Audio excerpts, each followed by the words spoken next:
the door. Loud like a jag-off at a pins game fight. Brace yourself, this ride ain't polite. Two Dum Yinzers, loud and proud. Heads in the clouds, voices in the crowd. Chaos brewing, they don't play nice. Hold on to your iron and grab your prime anti-slice.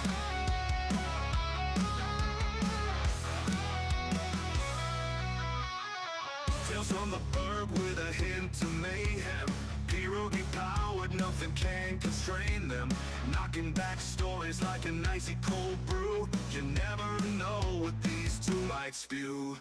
Two Dum Yinzers, loud and proud. Heads in the clouds, voices in the crowd. Chaos brewing, they don't play nice. Hold on to your iron and grab your prime anti-slice.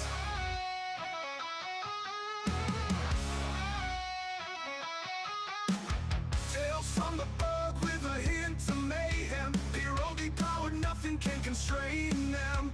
Knocking back stories like an icy cold brew. You never know what these two might spew.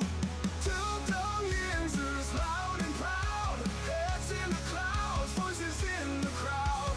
Chaos brewing, they don't play nice. Hold on to your iron and grab your prime anti-slice. Rivers collide where the laughs always flow. Black and gold thunder everywhere they go. The madcap kings breaking every mold.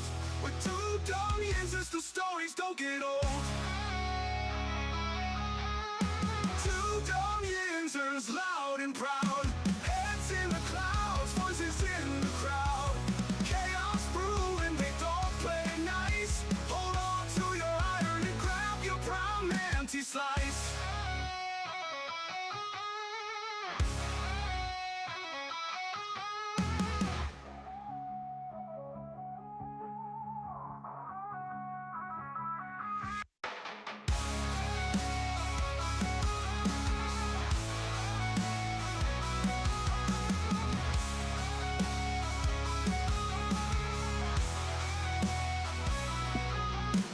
Hey, welcome back to the show, everybody. Yeah, great to be back. Glad to be back. It's episode 961 of the Two Dum Yinzers. Welcome back, welcome back, welcome back. Just 39 short episodes away from the big 1,000. I got some news on that here shortly, in just a couple minutes. I want to say to everybody today, welcome to the show. Glad to see you. Good morning, good afternoon, wherever you may be. Welcome back. Mike, it's starting to look like a game of Where's Waldo? Looking for that pesky, elusive Sasquatch, Aaron Rodgers. Mike, as there's no word of where he's at today. I'm not really that concerned by that. We're gonna get to that and a whole lot more here in just a few minutes. Also today, Mike, we're going to talk about a lot of Pittsburgh sporting events going on this weekend. You do have the Pirates finishing their road stand. You have the Pittsburgh Riverhounds. Also, Mike, the Pittsburgh Passion in their second week of their women's football season. A lot to get into today. Glad to see everybody. Welcome back to the show. Let's jump on the no, Mike, how are you? I'm good, brother. I am on high alert to find the Ayahuasca Express. Me and Wolf Blitzer are tracking this the way we used to track the Malaysian Airlines flight that was lost in the Pacific. We are on top of it. I was thinking something along the lines of the way that Jerry Sandusky used to track down the 10-year-olds running around, but yours is just as good. Wolf Blitzer, Malaysia. All right. It works. Good afternoon, everybody. Welcome back to the show. Let's get on the board. Lots going on today. I don't want to miss anybody. We do have a lot to get into, Mike, as a lot is going on. We're on Aaron Rodgers' watch as of right now. We'll get into that here just shortly. Let me say good afternoon to you. I'm going to start with my man, the GOAT. The GOAT's in the house. Tyrone, my man. Always great seeing Ty. Hope things are going well for you, buddy. As we keep our eyes open, we keep our eyes peeled, if you will, for the arrival of Aaron Rodgers is the big news today. Unless you are under a rock, that is what's going on. Tortilla, he says, I got you. Holy plot twist, got you. And that's kind of what I thought you meant at first. And I thought, oh, if he goes off of that, that's cool. I'll figure it out eventually. But I figured you were talking about holy plot twist. Somber, how are you? Always great seeing Somber. Cody says, who's Holly? And then Cody replies, Holly Ringwald. Holly Ringwald is what he replies. Tortilla says, I can't spell. Great to see all you guys. Somber, Tortilla, Cody, everybody today in the house. Also, Tortilla says this. Holy one has one L. Holy only has one L. I'm sorry, since when? Let's go to Cody. Cody says the only thing holy is Tyrone sweats.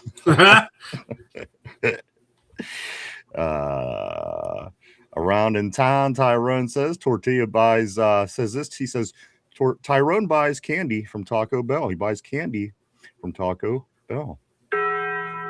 Let's go here to Somber. Somber says the recently removed stadium seats are now for sale for anyone interested. Listen, if you're doing it, I'm going to read your next message and I'm going to give you a little bit of advice because I'm involved in this in a capacity. He says this about 22,000 seats at the home of the Steelers since 2001 are up for sale. Single seats are $399, pairs $599. Autographed seat backs by different Steeler legends will be available for $299. Now this is cool, and if you want to have that, to have it, it's amazing and they're awesome and really heavy, especially if you get the ones that are connected. I bought as soon as they tore Three River Stadium down, which is 30 years, almost 20, 25, 30 years ago now.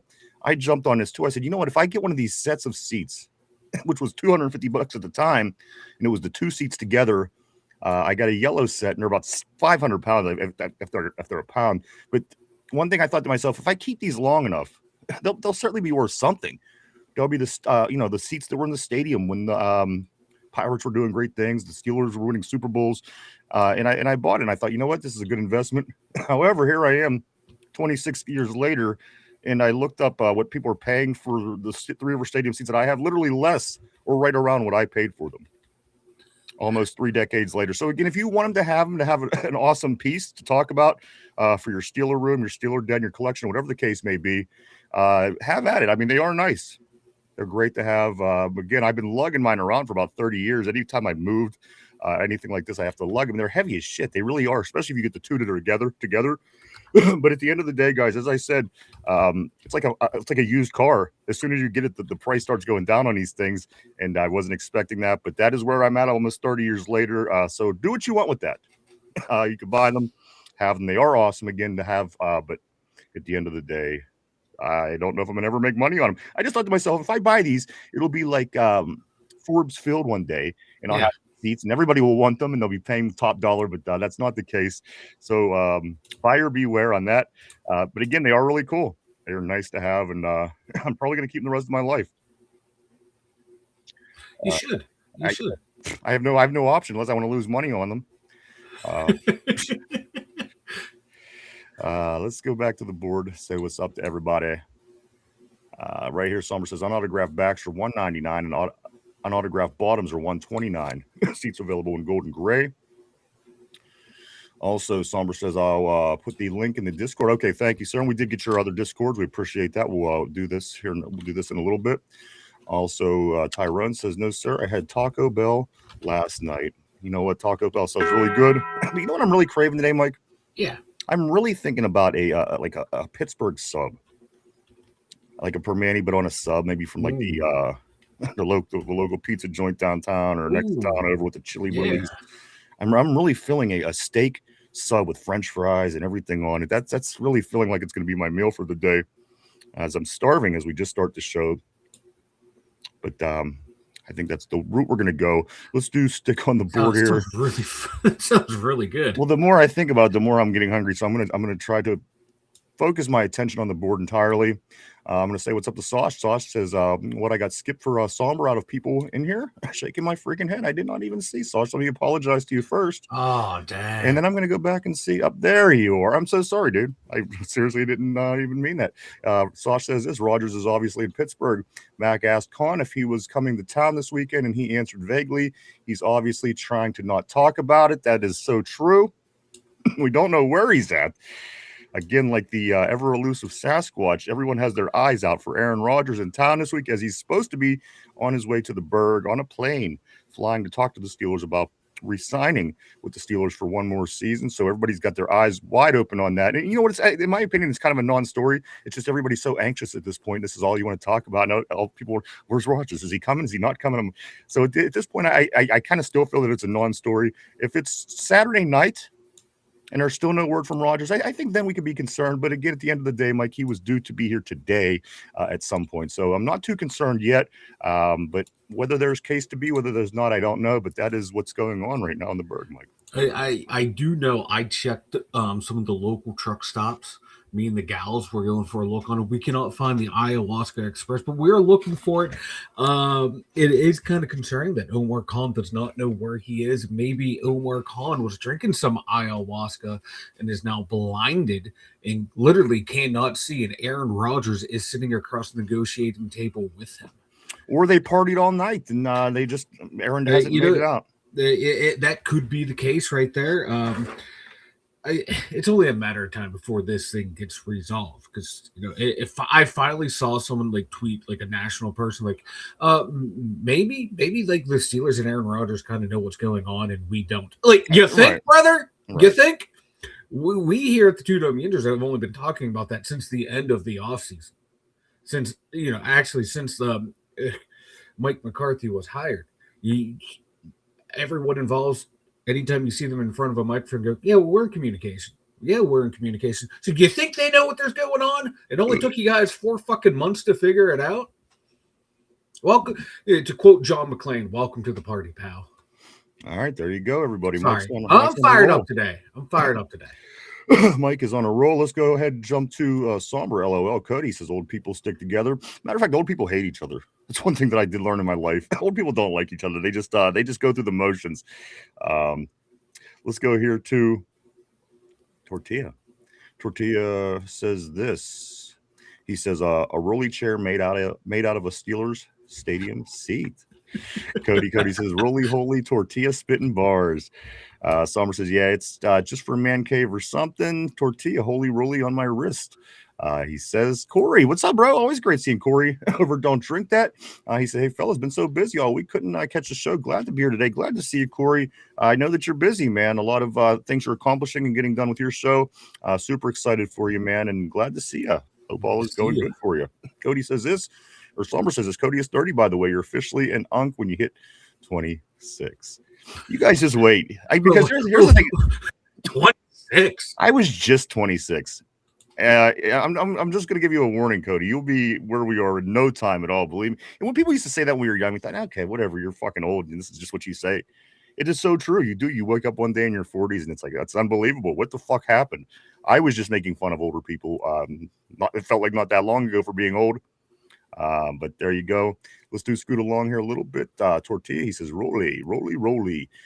Cody, don't do this to me, Somber. Not you. Ronald Albright in the house. What's up, Ronald? Always great seeing Ronald on the terrible board. He says, Tyrone sweats may be holy, but my socks are the only clothes item that had to have its own, I was going to say circumcision, exorcism. Its own circumcision. But there you go, Ronald. Great seeing you on a terrible board with his unholy socks, or his, I guess they're holy socks, but good to see Ty Vegas. What's up, dude? Have you had the Roethlisberger? Absolutely. It's similar. Matter of fact, it is the Roethlisberger, just depending on where you go with the fries and the steak. But that's probably what I'm going to do today. I'm feeling it, man. I'm really feeling it. Let's go to Tortilla. Tortilla says Tyrone got JPJ PJs. JPJ PJs. Early game ball. Candidate that bars, Cody says. Ronald, what the fuck? Cody, yeah. Do you think? Never mind. I was gonna say, do you think Tyrone has a little teddy bear that has a JPJ jersey on that he cuddles with as well? I would. I don't know. I don't see why that would be off or different. Let's go here to Cody. Or Cody says, read the top messages, Tyrone. Let's go here to right here to Corey. Don't drink that. I saw a stupid video where it said Aller's giving Steelers pause on Rodgers. Give me a fucking break. Give him pause. Steelers pause on Rodgers. Tortilla says we were hiding Aaron Rodgers in the bathroom upstairs. Well, he's not hiding in the bathroom stalls in the locker room. I'm sure they're probably already occupado.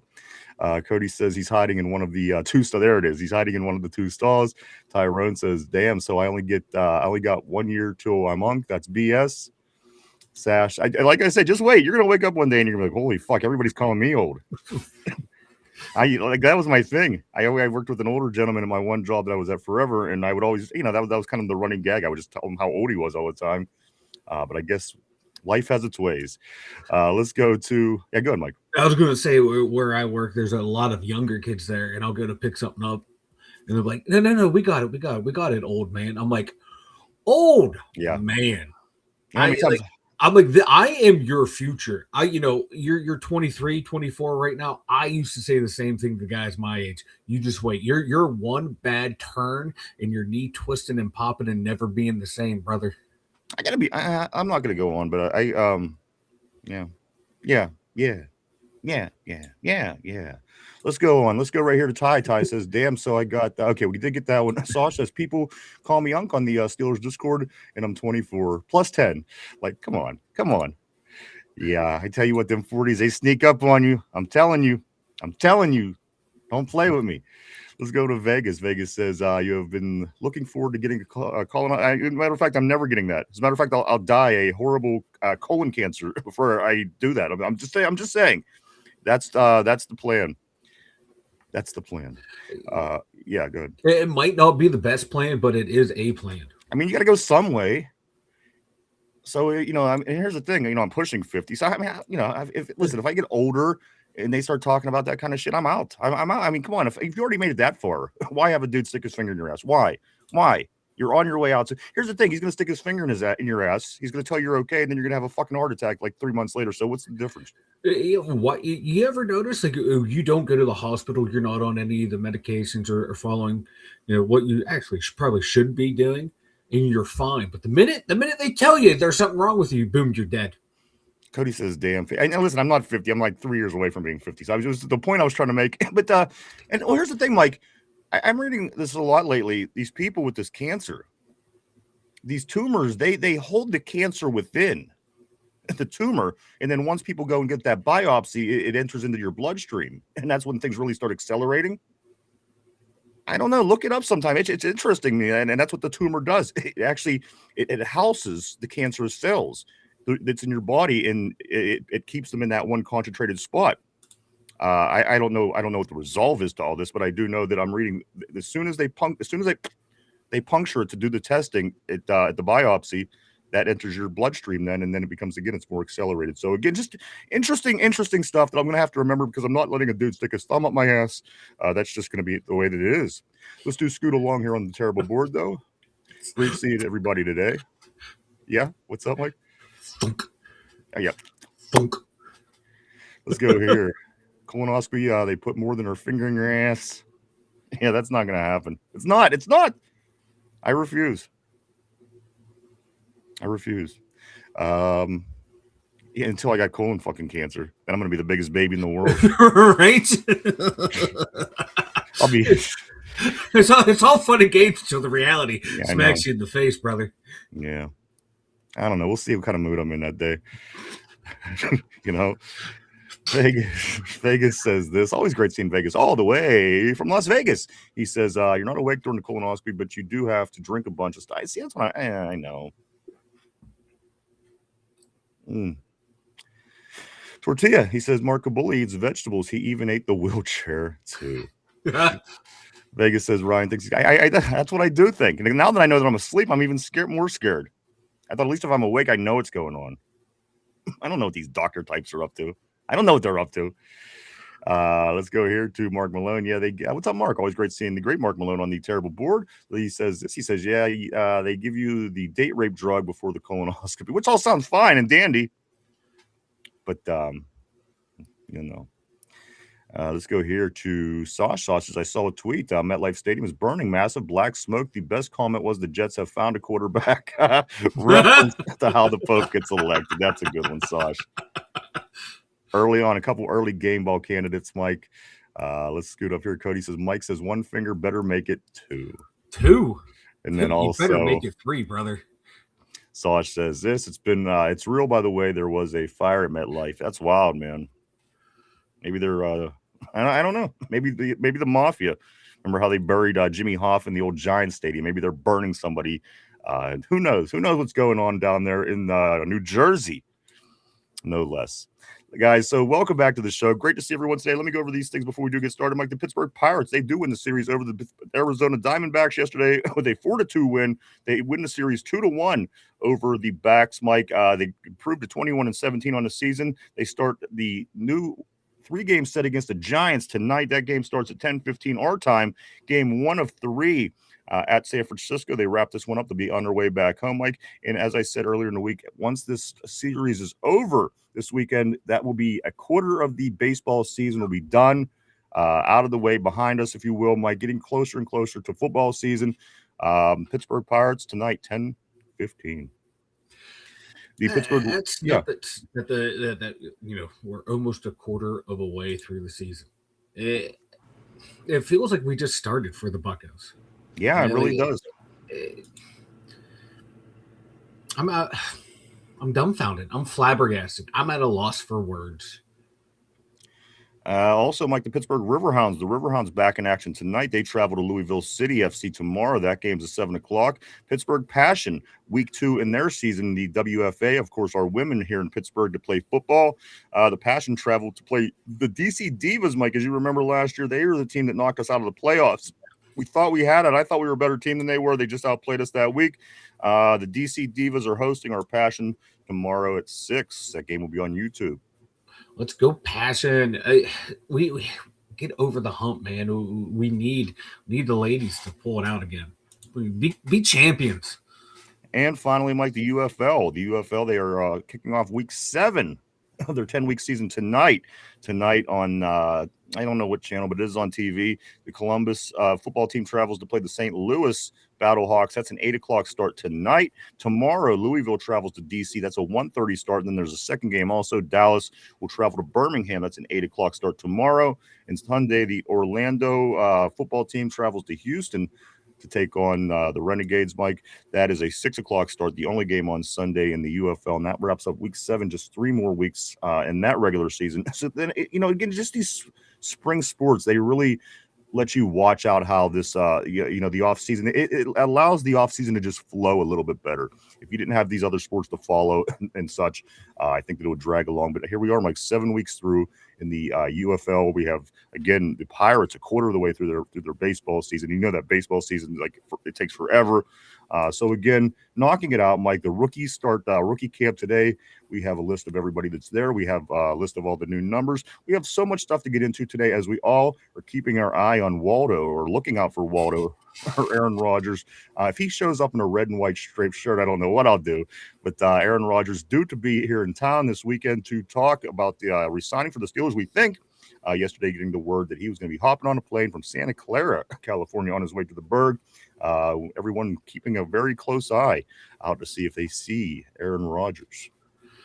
I do want to say I've checked, like I said, I checked a couple of the Chuck stuff. I didn't see him anywhere. I checked Sheets, checked the bathroom at Sheets. Jeff Reed said he did not see him in there either. So there's a couple locations that I've checked that know Aaron Rodgers. So there might be a couple other places that we need to check after the show to find out where he is, but we're right on top of it here. There will be no stone left unturned. I swear to you, not a Yinzer in town will stop till the search is over, Mike. I swear. Everybody's going to be very on top of this all weekend. There's no two ways about that.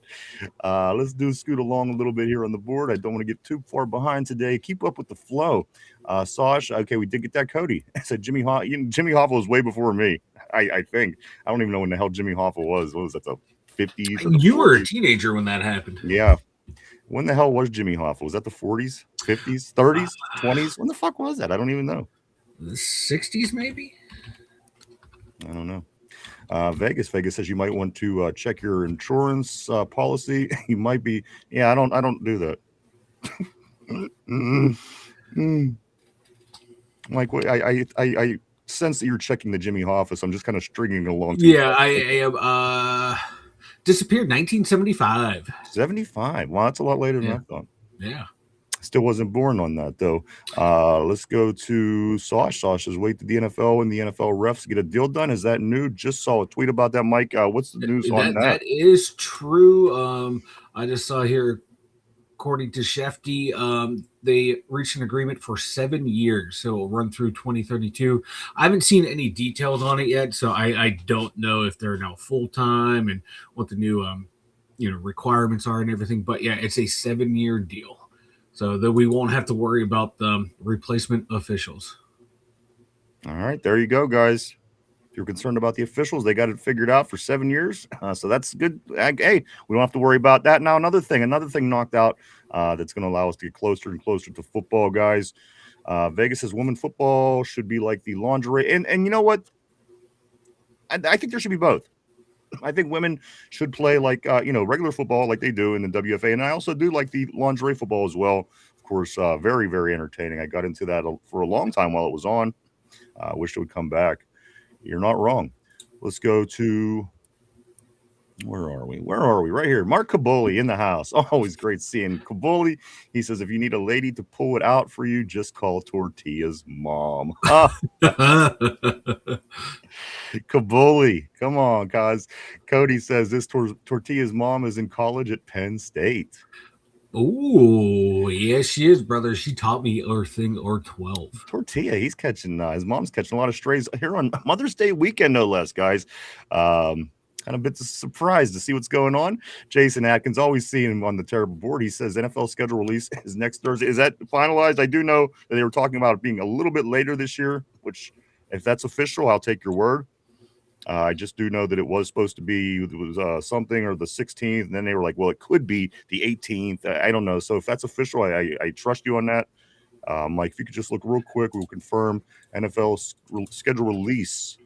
Because it was supposed to be like between the 14th and the 16th, and then they ended up saying it could be later. Yeah. I'm looking it up now. I'm seeing it set for Thursday, May 14th. All right, maybe that's the word. Yeah, that's what it was. It was the 14th or the 6th through. It was supposed to be 14th through the 18th. Yeah, and then they later came out and said it could be the 18th as well, which I think would be what the following Monday. Yeah. Okay, so that would make sense. But there you go, guys. We'll start keeping our eye open mid to late next week. Vegas, never too late to learn. Never too late to learn. Also, Corey, don't drink that says, what do you guys think of Eli Heidenreich? I saw him and then looked him up because he gave me McCaffrey vibes, and little to no surprise, he impressed me a bit. He has some, I mean, he's impressive to a degree. Absolutely. If you're watching him playing games with Navy against Navy competition, we're gonna have to see. That's the thing. I mean, we love him here in Pittsburgh. He's from Mount Lebanon, and he's just somebody that people look up to. He went on to the Navy, of course, and played football and got drafted in the NFL. So again, I know people here love him, but I don't know if that's going to translate down on the field. We're gonna have to see the guy play. When you're the last guy picked on your team, a lot of times it doesn't work out for you. But if he has the heart of Rudy, perhaps, Mike, it could be a situation where the guy could make it. Some speculating that every one of these draft picks are going to make this team. We won't know till that comes around. But I like him. Listen, for what it is, I always like to root for the underdog, and I like the freak. Everybody in the middle is just kind of the middle to me. The underdog and the freaks are always the ones that catch my attention. So I'm rooting for him in that sense because he has that underdog vibe to him. He does, and right now he's one of Vanilla Thunder's certified dogs. Right now he's on dog watch. I think he has really good potential, but can he put it together? Like Ryan was saying, going up against the competition that Navy was going up against, to now what you're going to do in the NFL, and the way he was used at Navy wasn't used in a traditional sense. They run like the wing tee there.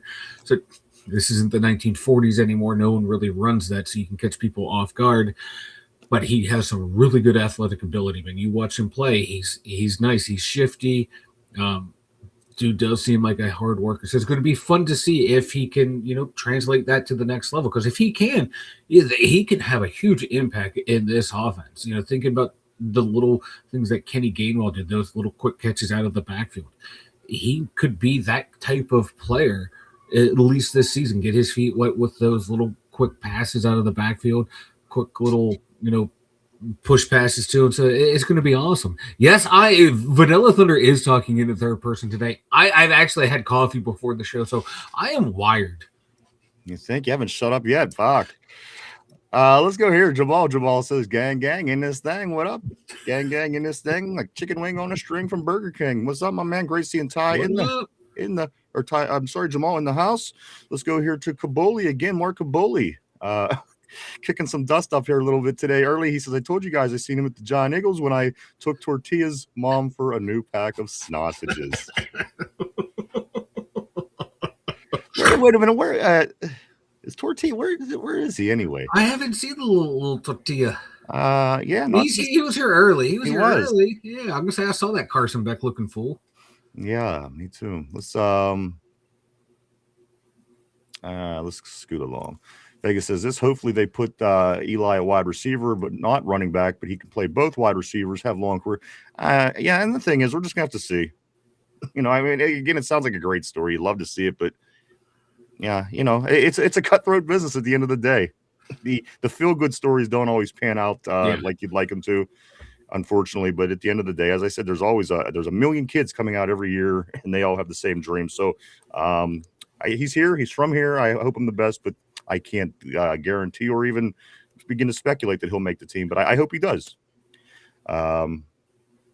Jamal, Cody laughed my ass off. Ty did throw up the numbers. Let's go over these numbers, Mike. The new rookie numbers have been passed out. We have the official numbers as of this morning. This is what it looks like. Mad Max is going to be number 71. Our first pick is going to be number 71. Mike. Jeremy Bernard, number 17, going with the old Mike Wallace number. 17, Jeremy Bernard. Drew Aller, 16. Going old Charlie Batch. A little Charlie Batch with the number 16.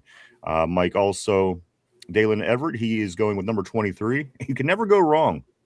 You can never go wrong with number 23. You just can't. It's a solid number. It looks good on a DB.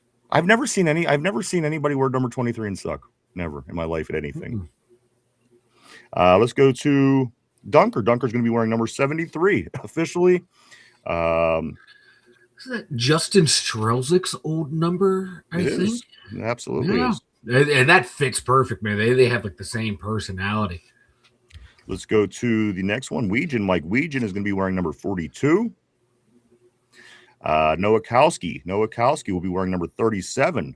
The fullback. 37. Rubio, Mike's 96. Brenston Buckner. Yeah, I was going to say, I'd like 96 on a big old D lineman. RSJ, of course, Mike, number 28. Another good number for a safety in Pittsburgh. I like it. And finally, Eli.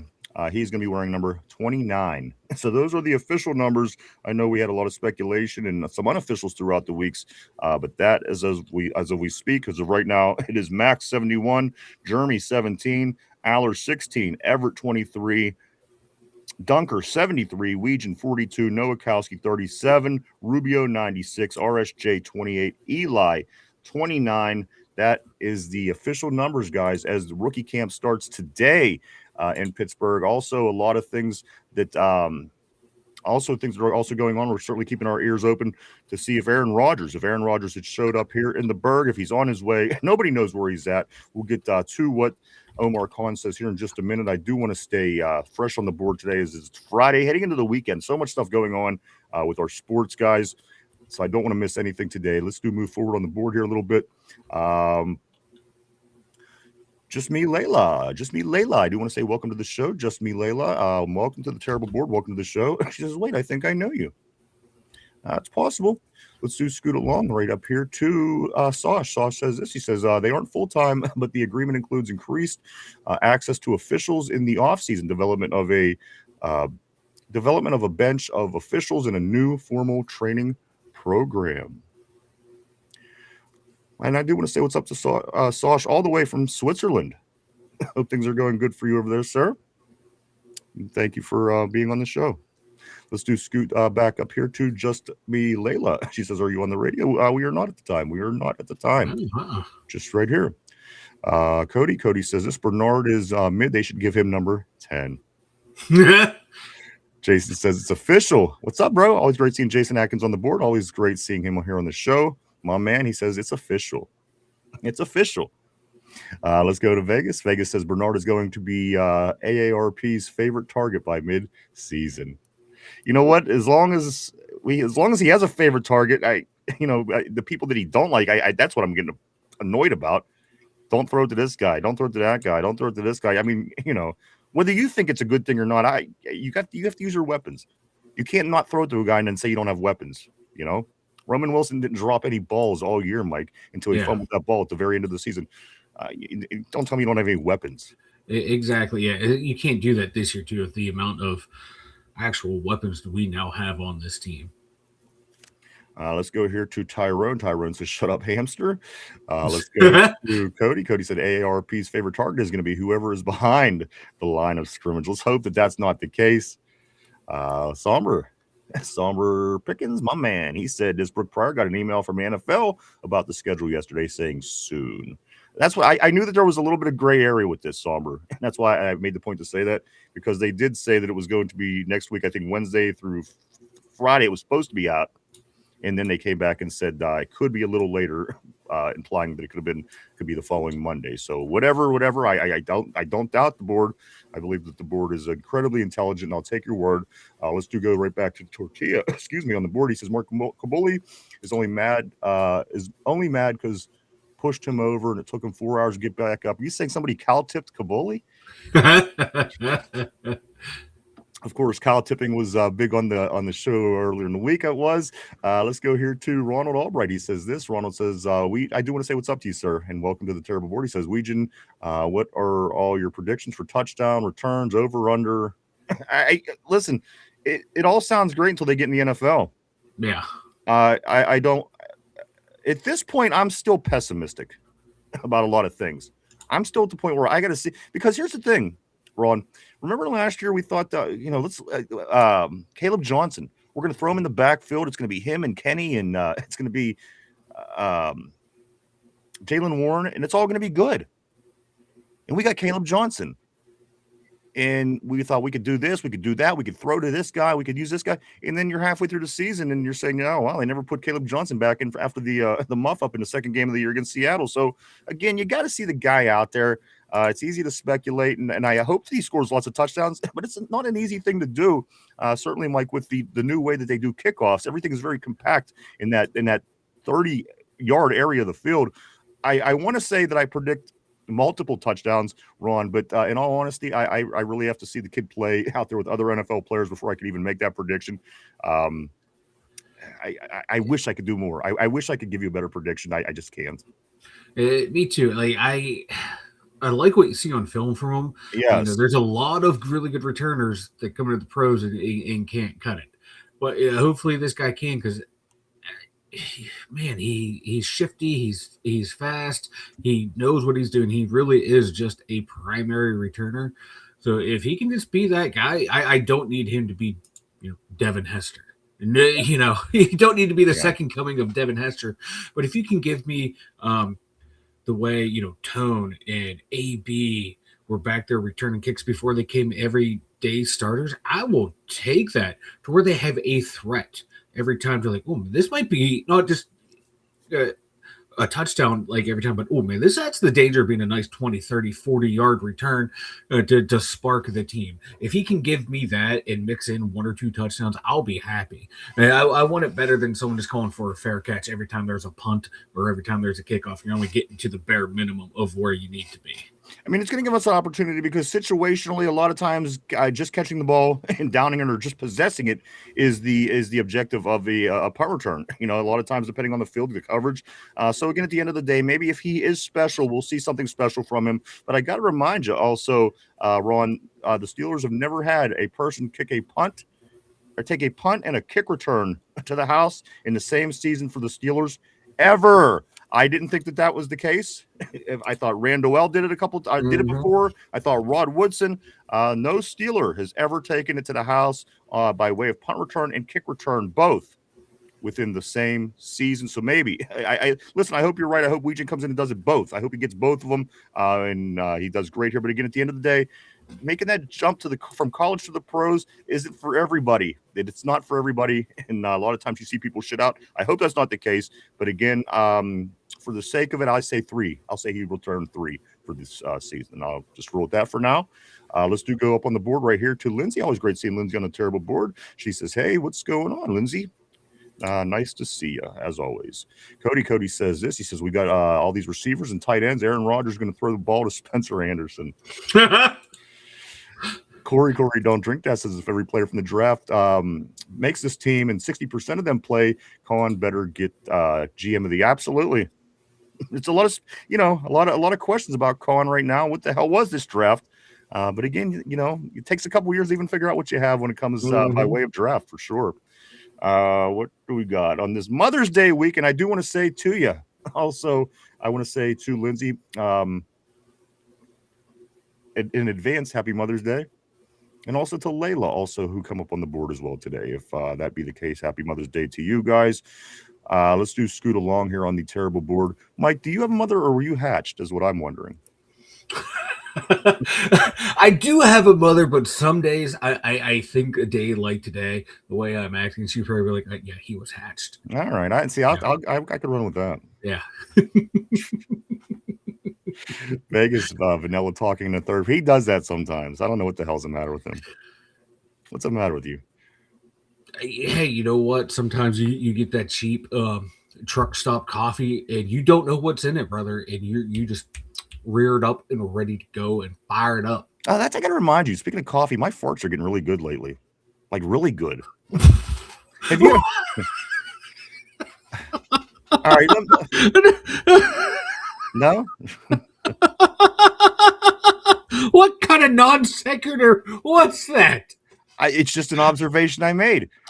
Talking about my truck stop coffee getting me fired up to talk to the Stellars. And you go, my farts are tasting kind of good. No, they're not. No, I didn't say they're tasting. No, I heard tasting. You maniac. They've been good. I can control them. It's so friggin' weird, Mike. And I've never had this. I always just would pass gas. Now there's I don't know. There's something that I could do out of nowhere. It just really came out of nowhere where I could kind of control the release of my fart and I could kind of stretch it out, make it go longer. I don't know what the hell happened. It's like I rubbed a genie lamp and didn't realize it. I got this new power. But it's amazing. I love it.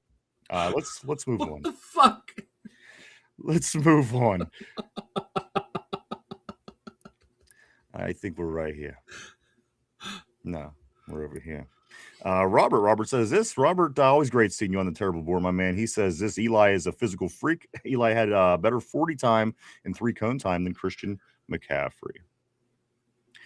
Let's go to Corey. Corey, don't drink that says, well, I was going to say Navy is strictly a rushing team. So even with the box stacked, Eli was showing some real skills regardless of why. So I'm absolutely, listen, I'm not shitting on the guy. Or I'm not going to say he's going to be a failure or anything of that nature. I'm excited to watch him just as much as anybody. And as he's a hometown guy and there's nothing more people in Pittsburgh love. So I'm supporting him. I am hopeful that he does well. But again, it's a tough thing to get in to make a team, Mike, when you were the 10th guy picked on your, sometimes it happens, and you end up sitting around on the shelf for a season, 2 seasons, 3 seasons. Mark Robinson, Mike, he sat on the shelf for how many years, and then they finally decided to release him. So it's tough. It really is tough, Mike, to crack it, because if it was easy, we would all do it, right? Yeah. But Eli, best wishes, and I hope that he does it. I really do hope that he does. Yeah, 7th round picks under out of Con's draft have made the roster in the year that they were drafted. So there's a high statistical probability that he will make the team. But, again, this is a new regime,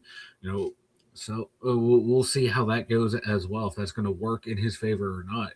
Or, was that part of the Tomlin Con type deal? Or was that just like Omar Khan was really good at finding guys in the 7th round?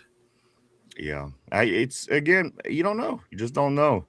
And that's the reason I'm not going to commit. I'm not going to give a take at this point, because at the end of the day, if I say he's going to be there and he's not, then everyone's going to come back and like, bro, you said that. I'm not saying I have to see more. I need to get a little bit more information before I could make an educated, I guess, a hypothesis, if you will, Mike. So again, I hope the best for him. I wish the best. I hope he does well. I hope he makes the team. I hope he scores lots of touchdowns, as I always do with all of our Steelers guys.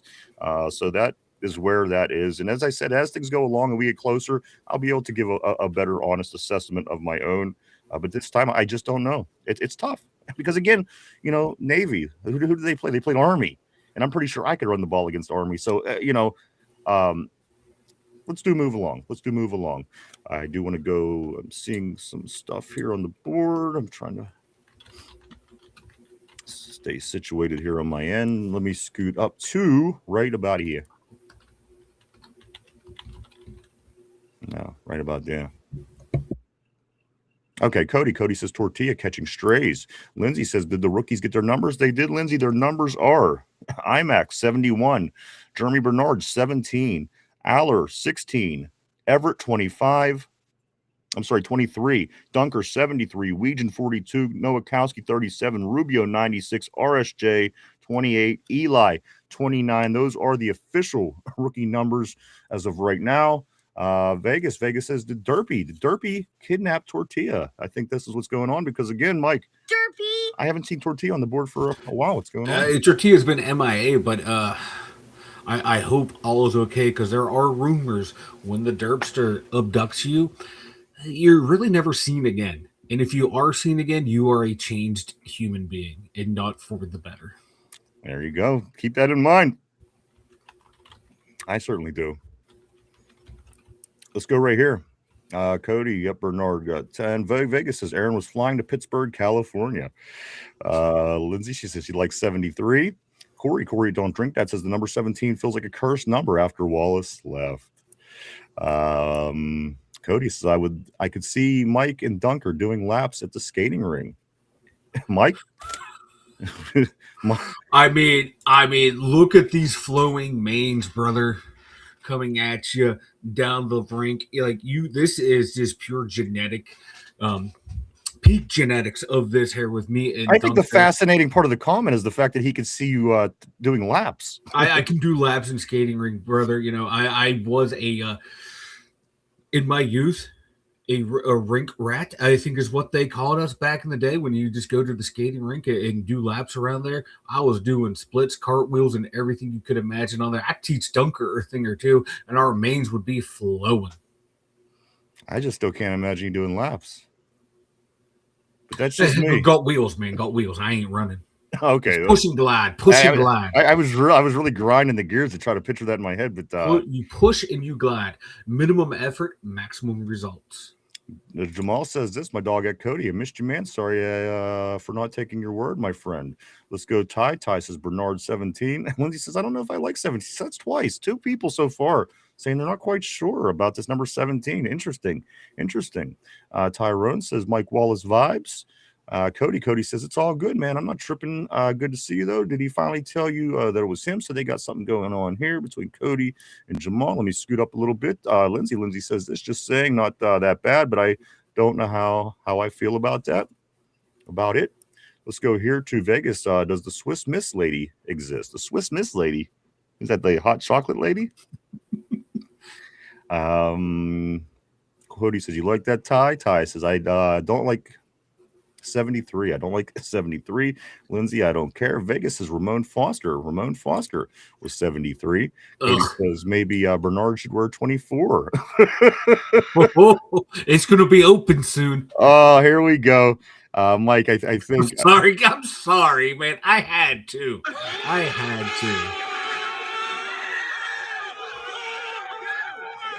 Shots were fired. Like number 24, obviously. Cody's doing his thing. Oh, Tyrone, I love you. Tortilla says Caboli ate my phone. Tortilla is back in the house. There he is, Mike. Tortilla back in the house. I'm glad you're safe, brother. Glad you're safe. Vegas says Craig Wolfley was also 73. Wolf, Cody says. Wolf was awesome.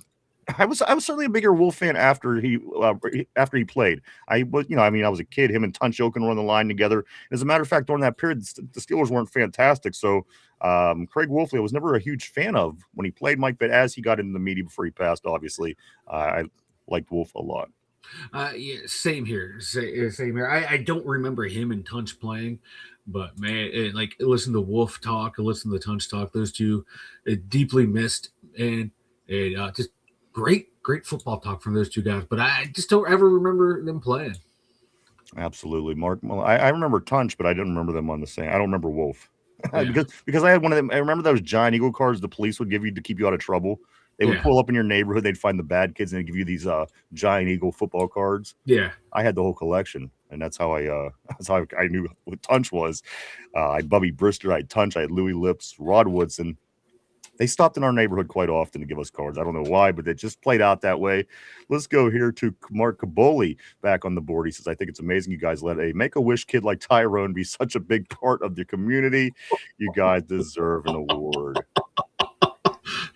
I got a big announcement though, Mike. Speaking of this comment, and I was going to wait till the 1 hour point. You want to hear something? Yeah. This is kind of big news for the show, guys. Listen to this. Do you know? Of course, we're coming up on our 1000th episode this July. We're on schedule to do that this summer, our 5-year anniversary. Mike, did you know that if you reached to 1,000 podcast episodes, you were in the top 1%? No shit. I was reading, it said most people don't make it past 20. There's percentages for each plateau. Yeah. If you get to 1,000, you were in the top 1%. In that particular category, of course. Just interesting. I thought that was really cool. We were 39 episodes away, guys, from reaching that top 1%. And there's other areas that we certainly want to and are going to improve on with the show. But right now, Mike, we are working our way in just 39 shows to the very top 1% of volume of podcasts that are out there. So, well done, us. Well done. I remember when we started this venture 5 years ago, I was doing research and it said like you doing 2 episodes. Put you like in the top, like you're like 50%, because a lot of people do want to quit because they didn't get that instant success. And you got to remember that as well, Corey. And I hope you're still on the board. I hope by hearing that, it reminds you as well. Just keep it up, dude. You're the only one that could stop you. I love Don't Drink That. Go check out Corey Beavers right here on YouTube. Don't drink that if you love conspiracy theories, guys. But I do want to say this, Mike, congratulations and a great job with all the hard work to this point. Again, top 1%. If you can believe that, Mike. Again, a lot of times, too, also podcasts, they could be like 8 minutes or 12 minutes. What we've done has been multiple hours worth of shows for that period of time. So, again, it puts us in a kind of an elite group. Other numbers will come as we go. But right now, this is where we're at. And I'm very, very excited, proud to make that announcement. And, guys, it's all because of you. Because if it wasn't you and you weren't here doing your thing and doing what you do, it would have been a different path. So, again, thank you so much to everybody that does support us and come and hang out in this community and as part of this community and does this thing every day with us. You guys are just as important, believe me. Thank you so much to everybody. You guys are the best. Top 1% off. You can even believe that. I can't even believe it. But, we made it into the 1% of something. We knew it. You know what I mean? It wasn't going to be in my bank account. I'll tell you that right now. Yeah. You ain't kidding. Let's go. Let's move on the board, though, guys. I just wanted to make that amount. I was going to do about halfway through the show, but let's get back on the board. Let's go to. Let's see. Caboli ate my phone. We did get that one. Mark Malone. Yeah, that's behind the line of scrimmage. Was a Tomlin thing. We're going to talk about Tomlin here a little bit today, too. I didn't want to have it overshadow the whole show, but I thought Darius Slay's comments on Tomlin were interesting. And I think some people are going to say, well, Darius Slay coming, he wasn't that good. He just had a lot of bad to say. But Darius Slay did come from a team that won a Super Bowl to this team, and he basically gave his perspective. So we'll talk about that here shortly. I think it's pretty interesting. Let's go here to Somber. He says, oh, yeah, tractor tipping's fun. Shout out Mater. Let's go to right here. Cody, Mark, did you hear Bernard is getting number 24? Them's fighting words, man. Jabal, LOL, Tortilla, Mark Caboli has Asperger's. He has Asperger's. Vegas, you said your phone will be fine, Tortilla. He doesn't chew his food, so it's just sitting in one of his 4 stomachs. Just learning. Hello, Hodios. Is that what that word is? Hodios? Hodios? I have no idea. I'm going to have to look that up. Mark Maloney says this. It's called Asperger's. Your mom eats my Asperger. Huge difference. Caboli, he's on fire today. Let's go to Robert. He says Bernard has had the fastest 3-cone time of any player at the draft this year's combine.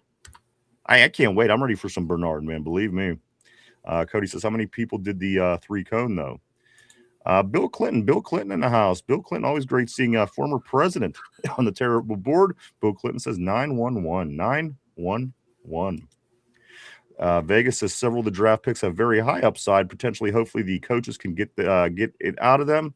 Bill Clinton says you guys are being recorded. We are investigating. Should I show you my butthole? I did not have sexual relations with that lot lizard.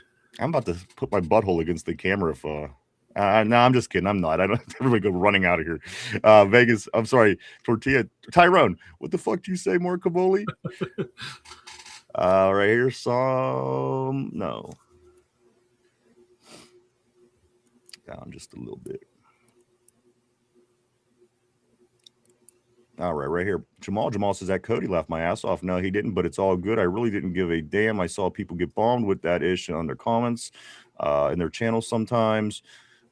Corey says, hold up. I thought Santonio Holmes did it. Wait, what was the I can't remember. I was trying to figure it out. What did Santonio Holmes do? Oh, no, he didn't. Return kicks probably. I would have assumed he would have done it too, Mike. Oh, yeah. Return touchdowns from punt return and kick return. As far as as far as Google tells me, nobody's ever done it here, but he's certainly one of the guys that I think certainly could have. Vegas says hopefully somebody is teaching him the rules in the NFL. Yeah, they didn't really do great teaching the rookies last year. Balls are bouncing off of guys in the end zone and everything else. Somber, I'll settle with an average return to the 40 instead of the 25-yard line. Absolutely. Let's go to Cody. He says, haha, I didn't even do that. Laughed my ass off. Lindsay, of course. I hope you have a great weekend. Happy Mother's Day to you. Vegas says, I'd take that too. Just Learning says, don't drink that. Looking into Baron Trump, Time Traveler. Dude, those are fucking insane. The Adventures of Baron Trump was written in 1896 by Ingersoll Lockwood. It's insane. This is why I'm into conspiracy theories. Let's scoot up a little bit right here.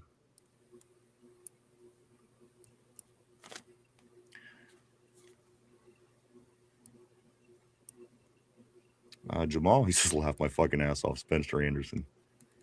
When you should have spent, if they started the season like with a little trick playing through to Spencer Anderson and he led the team in receiving yards for, at that period of time at least. Oh, that'd be great. You would say at one point in time. Yeah. At one point in time, Spencer Anderson was our leading wide receiver. Vegas says, I remember when calling somebody a test tube baby was a nuance. Remember right? that? Yeah. That was the biggest one. Test tube baby. Yeah. And you always had that one dude that would freak out if, no matter what you said or called him at school. And it was always fun. Somber, what kind of segue was that? Probably with the fart segue, I'm guessing. Jamal, what a dude. Ty, also Cody says, got that EBS.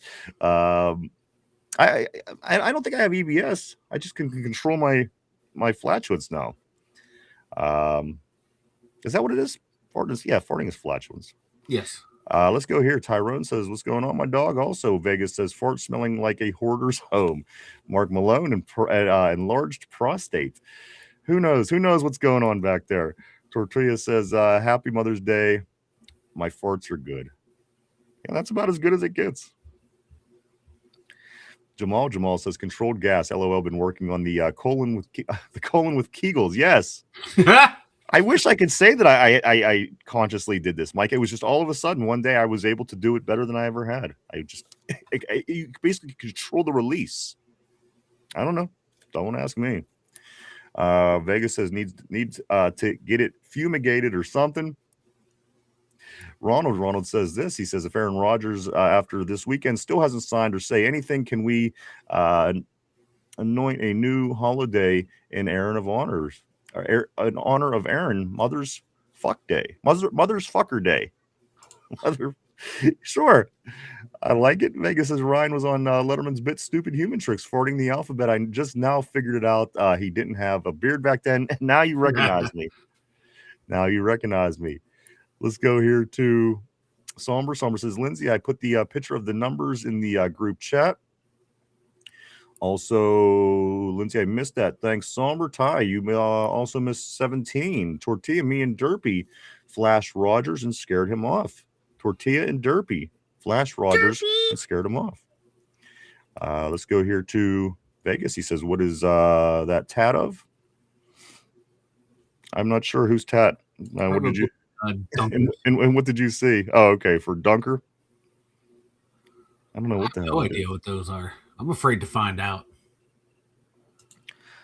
Splits, somber. Ayo, Corey says this. Don't drink that. Derpy makes you dress up as Supergirl and repeat the phrase, please, Clark, show me your free breath. Derpy. Let's go to Robert. Robert said wide receivers, cornerbacks, running backs, quarterbacks, etc. Sosh says NFL just tweeted the schedule released officially is Thursday next week. Okay, awesome. There you go. NFL just tweeted out the schedule will be released less than a week from now. Let's get to Lindsay. Did I miss 17? Jeremy Bernard, 17. Cody says Mike on the front of me list. Mike on the front of me list. Oh, you know what? We're okay with that, brother. Tyrone says it's mess with Tyrone this week. I remember like it up. Oh, that Adam Sandler movie. Glad I caught that guy. I'm not sure. Let's go to Vegas. He says, are there any superhero weapons, gadgets worse than Wonder Woman's lasso of truth? I don't know. Tune in on Sunday night. Check out Derpy in the Average Boys podcast. They have plenty. They have a plethora of knowledge when it comes to superheroes. Don't expect to learn anything from Derpy. But, no, not from Derpy, no. The other guys you can certainly learn something from. Let's go to Cody. Damn, you were a kid. Let's go to you don't even want to know. You don't even want to know, man. Let's go to right somewhere around here. Here we go. Mark Caboli. He says, Cody, you should be ashamed picking on a 12-year-old boy like Tyrone. I assume he's 12 years old, a 12-year-old boy, because no heterosexual grown man would have such a man crush on other men. Mark Caboli, man, he's brutal today. He is. He must not have eaten everything yet. Vegas is very nice. Somber says nice burner. RB. Tyrone says you sound like a 40-year-old virgin. Let's go to Cody. He says, I don't know if you know this, Mark, but I smoke crack. Vegas says, does a huge tax break come with that? With our top 1 percentile? I hope not. All right. I mean, I hope the tax break does come. Yes, but the taxes could certainly sack my buzz. Tortilla says, that's sick. Let's go to right here. Tortilla says, Kabuli, don't you got inside? Don't you got news to make up somewhere? Let's go to right here. Corey, don't drink that. I only have 18 episodes now because I locked out of underperforming videos, and I have 16 already planned and 1 pre-recorded. But this is about you guys. Congratulations for sure, you guys. We appreciate that, man. We appreciate that. And I kind of found that on accident. I was looking up some stuff, and I was like, what the fuck is this? Mark Caboli says, you're too talented of a rage god, Cody, to take the low-hanging fruit of a preteen like Ty. Hanjon, what's up? Always great seeing Hanjon on the terrible board. Hanjon says this, well, as the saying goes, 2 out of 8 ain't bad. Vegas, who says that? Robert says, I missed one right here. Kabuli says, I don't need to make up news stories, Tortilla. I'm writing an article now on how your dad switched to a vegetarian diet after tasting your mom's gruel off my eggplant. Robert says Bernard has a three code time of 6.71. Vegas says Bubba. Vegas also says this, no more nudity by the hosts, please. Let's go here to, and I'm going to guess that's a reference to Derpy's mishap, his wardrobe malfunction. Let's go right here. Corey says this, Asperger's is actually just autism now. Did you know that? Autism absorbed that disease and ADHD absorbed ADD. Fucking crazy. And it's fucking crazy we didn't have none of that shit when I was a kid, and we should have had it because I certainly had it. I'm just saying. Let's go to Cody. Cody says Santana Holmes went to the Jets for smoking weed. Smoking weed. Tortilla says Mark Caboli is going to be on The Biggest Loser this Sunday. And John says it was sarcasm based on my jersey predictions. I nailed Everett, Nowakowski. Everyone was incorrect. Let's scoot up here to Cody. Cody says this: Spencer Anderson is the checkdown guy. He might be. He might be. We will see. Corey says, I'm going to make episodes for that eventually, but YouTube truly hates conspiracy content unless you have a huge following. So I'm making that what I make to build the following to not rely on the algorithm. Gotcha. Let's go right here to Han John. He says it was sarcasm based on my jersey number picks. Nailed everyone. Nowakowski, but the other 6 were wrong. We already knew IMAX's and Hydrix number. We did know those. Lindsay, she loves Dunker. A lot of people love Dunker. They're going to love Dunker here in Pittsburgh, Mike. And you just know it. You just know it because the mullet never went away from Yarmer Yager's mullet in the early 90s. It's always stuck. There's always been somebody in Pittsburgh with the mullet ever since, Mike. And the mullet's been out of style for how long? But in Pittsburgh, it never fails. Go downtown. You will always see at least one person with a mullet walking around. Mullet style? Mullet went out of style? Mullet is never out of style. How dare you? But yeah, Dunker, baby. Oh, man, I can't wait to watch him. What's that beautiful, beautiful mane? Just beat the fuck out of every team in the AFC North. I'm fired up for it. How can you not be for that stud of a man, Dunker? Better block. That's all I got to say. Right. Just learning. Says cool headband. Tortilla says Matt Caboli and cheese. Lindsay, I don't know, but I don't know. I missed the title of the show, but it's hilarious. Let's scoot along here a little bit right up to Tortilla. Fake Caboli must have blocked me and kept talking because I can't see him. Lindsay says this. Me either, Tortilla. I'm not sure what's going on with that. Tyrone says Lindsay, me too. I just peeped that. Also, Mark Malone, the mullet is a timeless classic. Caught up on the board, guys. So much to get into today. Welcome to the show. Welcome to the Two Dum Yinzers. This is episode 961, just 39 episodes away from the big 1,000. The 5-year anniversary will be this July, Mike, and we will be in the top 1%. So there you go. Very excited about that. So a lot to get into. Aaron Rodgers, as of the last that we know, Mike is keeping an eye on everything. As the show goes on, trying to figure out if we see him, if he's on an airplane, if he's still in Cali, who knows? But the watch is on. Aaron Rodgers' watch is on this Mother's Day weekend. We have the rookie camp starting today, Mike. The guys are out there now on the south side at the facility. They are all together, and I do have a list of all the names that are there. We'll get to that in just a moment. Mike, Aaron Rodgers. Here's something interesting for you guys. This is something that I read this morning that I didn't know, but maybe again, Mike, people within the organization would obviously know something like this based on what I'm about to tell you. This was reported, Mike, that Aaron Rodgers never cleaned out his locker at the South Side facility. He never cleaned out his locker at the South Side facility. That's where they practice.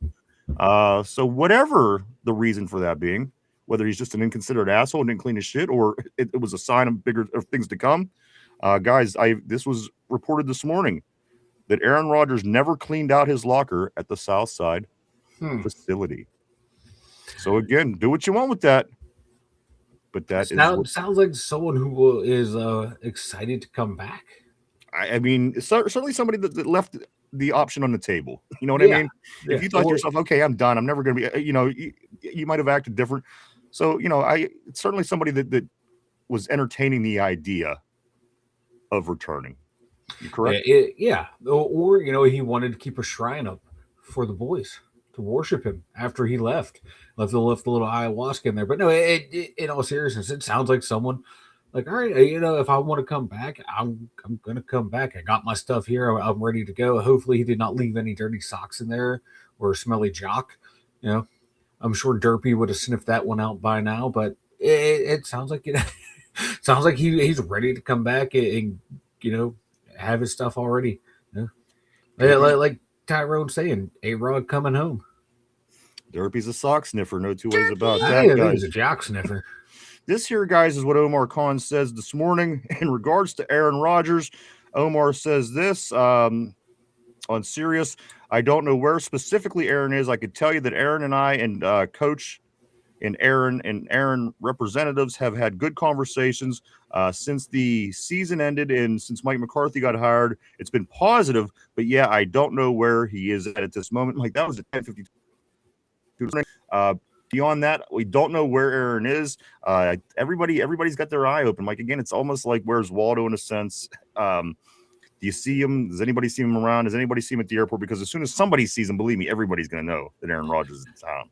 Yeah, they're gonna know when he's around. But I'm hearing reports he's lost in Sedona somewhere. He's maybe filling up on some sage to clean out any bad spirits in the locker room. There's multiple conflicting reports, so we'll know when Aaron's here. He's just going to show up. He's just going to appear out of the blue. Yeah. It's Aaron's world, baby. It's an Aaron's world, and we all live in it. Let's see what else we got here by way of Aaron. Not too much, Mike. I'm going to go into what the we do have quite a few different topics today. So just let me figure out what the hell we want to do. Let's talk about what Charlie Batch. Let's talk a little bit about what Charlie Batch is saying about the quarterbacks and things of this nature, because Charlie, being from Pittsburgh, being a Steel City grad, Steel Valley, I'm sorry, and then also being a Steeler, Mike, he does also have his opinion on a lot of this. Charlie Batch says this, Mike. He says that it's impossible for the Steelers to develop both of these young quarterbacks. Mike, what's Charlie mean by this, and do you agree? Of course, Drew Aller and Will Howard being the quarterbacks of topic. Hey, Charlie's thinking that, okay, you can only work, there's only so much time in the day, only so many balls to be thrown at practice, only so many reps at practice. So therefore, you have to figure out which of these two you're going to put all of your resources towards. But, if I'm not mistaken, McCarthy has worked with multiple younger quarterbacks in the past and helped develop them all too. There's multiple coaches that they can work with. It's not normal. The norm is like you have that one developmental guy, you got your backup, and then you got your starter. Correct me if I'm wrong, guys on the board, from what I've read, McCarthy has done this before, had multiple quarterbacks on his roster and helped develop the starter while helping develop guys that are behind him too, so they're ready to go. I think McCarthy can do it. It's outside of the norm. But, just because Charlie's never seen it doesn't mean it hasn't happened. And I trust Mike McCarthy with quarterbacks. So if I think there's one coach who can do it, it would be McCarthy and his staff. And that's the one thing that everybody's saying. I mean, everyone's talking about him, always doing such a great job with quarterbacks. So, if anybody would be the one to be able to get it done, Mike, it might be Mike McCarthy. So, Charlie Batch, of course, a quarterback from Pittsburgh, so he obviously keeps his eye on this a lot of times and things of this nature, Mike. So let's talk about now what a couple of the quarterbacks themselves actually say about Mike McCarthy. Will Howard says this, Mike. I'm so glad Mike McCarthy was hired by the Steelers because he's a quarterback guru. And also Mike Drew Aller, the term used to describe Drew Aller with Mike McCarthy being able to work with him is giddy. Mike, he's giddy. As he should be giddy. There's a lot of talent there to unlock, and there's a lot of knowledge to learn the other way. So they both should be giddy. Absolutely. So they're both excited. They're both going to get that opportunity, Mike, because they are working with a coach that is good with quarterbacks. That's what they keep telling me. Again, I knew that some of these quarterbacks were going to be good coming out. There wasn't a doubt in my mind that Aaron Rodgers coming out of Cal wasn't going to be good, Mike. As a matter of fact, when he was in college, I didn't know anything about him. The guy I worked with went on and on and on and on and on and on. And I thought it was because he had the same first name. His name was Aaron as well. And I thought that was it. But you know what? He was right. Aaron Rodgers ended up being all right. He ended up being all right for himself. 4-time MVP, of course, in the NFL. What else do we got, Mike? Let's see. All right. Charlie Batch also says this. Mason Rudolph has a better chance of being on the 53-man roster than Will Howard when it's all said and done. Another hot take by Charlie Batch. Mike, what's your thoughts on that? Mike McCarthy said he would not be bothered by having 4 quarterbacks on the active roster. So, Charlie Batch is becoming a hot take merchant. Traditionally, the Mike Tomlin roster was 3 quarterbacks and maybe 1 on the practice squad. This is Mike McCarthy, someone who said he would be comfortable with 4, someone who has rocked a season with 2 quarterbacks before. So we don't know, like, if he's really in tune to wanting to have young quarterbacks to develop. Will Howard would be the odd man out. Aaron Rodgers historically, up until the Jet season, does not miss time at all. A handful, like a game here, a game there. So he might want to rock. Maybe if he wants to keep quarterbacks, he's going to go with the wily veteran and then the 2 youngins. So if anything happens, you find out what's going on with one of those 2 guys and work it out. So I just don't see a realistic roster where Will Howard's not part of this team. I come on. I don't either. I mean, at this point, again, these 2 guys have never even taken a snap in the NFL. This is what's getting on my nerves. Everybody's saying, "Oh, this guy." It doesn't matter. If you're in the NFL, the game turns upside down, and some people are just not able to make the jump. The fact of the matter is, you've never seen either one of these 2 guys take a snap in the league. So it's all come down to who you prefer at this point, and that's the annoying part because it's not about football. I have to see these guys play. As I said last year, Mike, I couldn't even make a judgment on Will Howard because he didn't even play, Mike. So at the end of the day, we're going to continue to learn more and more about this team. But at the end of the day, you just don't know. You just don't know until the guys play with the competition around you. And that's what it is. And we're not going to know this, Mike. And again, Charlie, he always has his takes. He always has his takes. But for 2 guys that never taken a single snap in the NFL, people are very strong about their opinions. And again, it seems to me it's who do you like better? Who's from the college you like? Or, so we'll learn. We'll find all this stuff out. But I do want to say, guys, it's time. It is time. It is time to get to the participants of Rookie Camp, guys. Rookie Camp started this morning here in Pittsburgh. Guys, I'm about to give you the veterans, the rookies, and the tryout players. This is everybody that is at Rookie Camp. In case you're wondering, here we go, Mike. The rookies: Drew Aller, of course. Jeremy Bernard is there. Dalen Everett, RSJ, Robert Spears Jennings, of course. Little Eli's in the house. Mike Novakowski's there. Weegan, IMAX, Dunker, and Rubio. Also, Mike, as far as rookies go, Margin, also Devin Boykin. Boykin's in the house. Dalen Carnell's in the house. Lake McCree, he is at Rookie Camp. Shimon Mateo is in the house. Kevin Jobity Jr. is also in the house. Excuse me. That is the rookies in participation at camp. Also, the veterans in the house. Excuse me. Daneko Slaughter, the defensive back, he's in the house. JJ Galbraith, the tight end, he is also at camp. Jack Henderson, the safety. Kyler Baugh, the defensive tackle. Javri Ritzy, Mike, the defensive end, he is there. Lorenzo Thompson, the offensive lineman. Doug Nestor. Aiden Williams, the guard. Stephen Jones, an offensive lineman. Mad Max Hurlman, you remember him from last year, the wide receiver. He's in the house. Cole Burgess is there. And Brandon Smith, who we did re-sign, he is there. And finally, this list is your tryout players. Mike, Devin Bale, the punter. The Devin Bale, I think he came over. One of these punters came over from Kansas. We got him off the undrafted list from Kansas. I think it was Bale. Rashad Battle, Mike, is in the house. Tryout player. Raphael Williams, a wide receiver. Ryan Stonehouse, he is also here. Joseph Zielinski, the linebacker. Gabriel Nosu, the punter, also in the house. Alex Teska, the running back, the teammate of Eli Heinrich at Navy, also from Pittsburgh. He was invited as a tryout player. Terrell Tillman, the linebacker. Brandon George, the linebacker. Jacob Bobenmoyer, a long snapper. Gregory Crippen, the center, and Jamari Butler, the linebacker. Mike, that is everybody that is in participation right now at Rookie Camp here in Pittsburgh on the south side. We have veterans, we have rookies, we have tryouts. Everybody that I just named, Mike, is everybody that is in attendance as we speak at Rookie Camp. That's a nice little pool of players right there. Coming in, I like, we're bringing guys in for tryouts, see what we missed out there.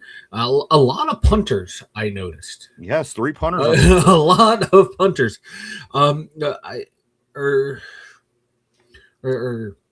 Are they trying out a lot of guys on kick returns? They're just going to punt these guys' legs off to see what some of these young guys have as return men.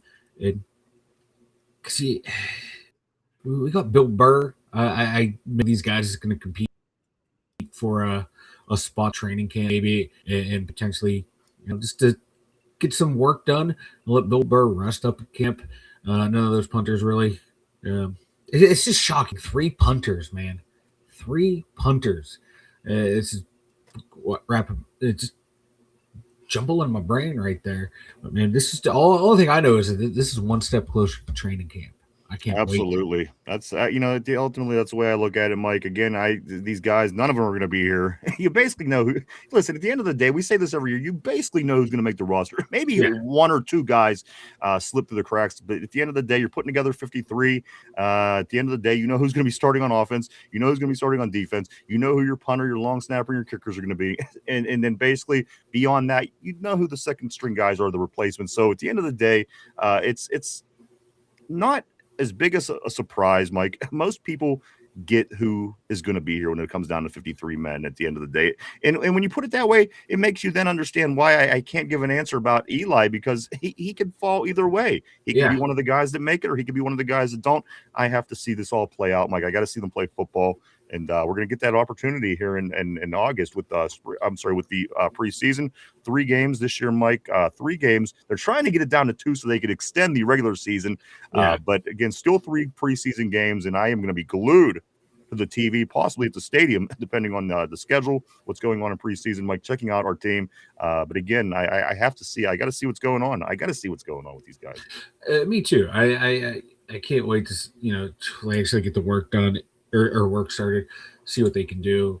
These 7th round guys and undrafted guys, to me, they're about the same level of talent. You get picked in the 7th round and you're undrafted, you're in that same boat. For me, the only reason a 7th rounder has a slight edge of an undrafted guy is because they got the 7th round draft pick title. You're just a little bit of a leg up, but I think these guys are going to have a battle to make the roster. They have to prove that they're going to be good at something to make the team, and that goes for Eli. He's going to have to prove his worth. He's not just going to get it because he's a 7th round pick and a local kid and a Navy kid and a great story. You got to prove your worth, and I hope he can, because what you see from him in college was awesome. You can envision him in this offense, but you envision 1st, 2nd, 3rd round picks doing the same thing too, and they only have a small success rate to making it in the NFL, and it's even smaller for a 7th round guy. So it's a lot of these guys that are at this camp, man. This might be their last hurrah to make the team. I got a couple things I want to talk about regarding the draft, Mike. I know that it is behind us. We are at rookie camp right now. The Steelers are rookie camp. We just announced the roster, the entire roster that is at rookie camp. Of course, the big news around town, everybody's waiting to see when Aaron Rodgers touches down here in Pittsburgh. On the scoop is he's coming here from California. He's going to be coming via plane. And as of right now, Mike, Omar Khan still has not made any announcements since this morning when he said, I don't know. I don't know where he's at. Again, kind of being made a bigger story than it should be. What are we supposed to do? Wait every second and complain every step of the way? Oh, he's not here yet. Is he here? Nope, not yet. It is what it is. Let the day move on. Things have to happen. You have to go through certain things before we get to what it is that we want to happen. But Mike, I do have a few more things I want to talk about here as far as the draft class and quarterbacks. And then we are going to move on because I have something interesting here we're going to talk about as the show plays out. So let's go to the first note I have, Mike. Let's go to, should I go draft or should I go quarterback? Draft, should I go quarterback? Let's go with the quarterback, and we'll come back to the draft question. Mike, a lot of talk about this Brandon Sorsby. People are saying, why don't the Steelers try to give away their first round 2027 pick for a supplemental, for the pick in the supplemental, and grab this Sorsby? Now, isn't Sorsby the one that's in trouble for gambling and shit? Yeah. What's all this hype about Sorsby all of a sudden, Mike? Did we just get rid of a guy that brought excess baggage and guys that had problems? And people are really making this comment. We should go out and grab this quarterback who's literally just announced the other day he's making his way to rehab because he can't handle himself in gambling. Yeah, and God, he was like if he came out, he probably would have been like maybe a fringe 1st round pick. But all this baggage on there, even if he comes out, the NFL can still suspend you for shit you did in college. Maurice Claret, does anyone remember that? Terrell Pryor, those guys, what they did in college carried over to the NFL when they came out. So there's no guarantee. And why would you sacrifice a first round pick in the supplemental draft for someone going through legal trouble? You don't know if they'll be available for you. You don't even know if they'll be eligible to play in the NFL because you don't know what the NFL is going to try and do. Like, hey, okay, you gambled on this stuff. Maybe you're going to be suspended for a year sure. or Take two. my first round pick. Exactly. Like there's nothing more valuable than your first round pick. Exactly. And I think this is a bunch of hogwash, poppycock. It makes no sense to me to do it. Like you went up and drafted you moved up in the third round to draft a quarterback that you think can be developed. Someone who was before last season, going into last season, was a projected first round pick in this draft through either poor play on just because his mechanics didn't improve or the team around him or whatever, fell to the third round. So you had someone who had a preseason first round grade. You draft him in the third round. Why wouldn't you work on that? Who has a clean history, has no whiff of drama or legal issues around him. I would just stay away from someone who has all kinds of baggage. This guy wasn't a slam dunk going to be the number one pick in the draft if he came out this year or next year or even 4 drafts ago with a quarterback heavy class. No, you might roll the dice on someone like that who had other world potential, who fucked up doing this. You would maybe roll the dice on someone like that, but someone like Sorsby, no, you don't roll the dice on him. You let the whole legal process figure it out and let the NFL do their investigation. You wait to hear what the NFL is going to say, depending on what happens with the NCAA investigations and all that shit before you even think about drafting someone like Sorsby. Cody says, I don't know, OJ may or may not have killed someone, but living his best life. Isn't OJ dead? Hey, hence living his best life. I recall he died, but point taken. A couple more things, Mike. I have a couple more topics that we're going to get into. I think these are all pretty interesting. Let me go to this one next. Last draft class, Mike. The last draft class that produced multiple multi-year extensions. Can you even remember who it was? What draft class it was? Because again, we're at this point, Mike. The 2023 class is looking for extensions. It's not. Again, I understand we're under a new leadership. Yeah. The GM, the coaching staff, all this, Mike. But again, producing multiple multi-year extensions hasn't been the Steelers' way as of late. Jesus. 2012. You know what? I'm not sure. I'm not sure what the year is, but I read that question. So if you go and pull it up and look up the answer, I thought, wow, that's a good question to ask Mike. It's been a while. So again, how many different players are we looking to extend? We're looking to extend at at least 4 from Omar's first draft class. Yeah. Is it JPJ, Herbig, Benton, and Washington? Yeah. I'm sorry, I'm still searching. I'm gonna grab a couple of messages here, Mike. Pecking away over there. Let's go right here. Somber says, I see eggplant comment. Nothing after that. GP sucks. Tortilla says, Lindsay says, Tomlin's gone. We got a little bit about Tomlin here just shortly. Jamal says, laugh my ass off. Let's go here to Tortilla gang. Jamal gang, motherfucking gang, baby. Right here to Ty. GP is a bum. Mark Malone kept his house and car here too. A-Rod is coming home. Hold on, let me scoot down here just a bit. A-Rod is coming home. That is Tyrone. Lindsay says, yeah, I would leave Pittsburgh for the winter too if I was him. Absolutely. Yeah, Mike, what do you got? 2011. 2011 was the last draft class that we signed multiple extensions for.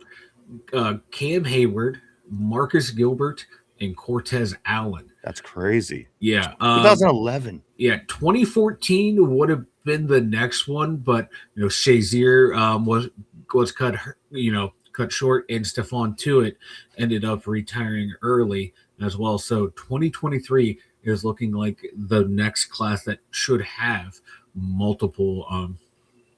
We will see. We will see. So there you go, guys. I don't think it's going to be a problem. I think at least 3 of these guys, they get extended. I'm not a huge Benton guy, but again, if you're gonna have to fill that hole eventually, Mike, if Benton doesn't continue to play for the Steelers. So again, just very interesting. It doesn't happen that often.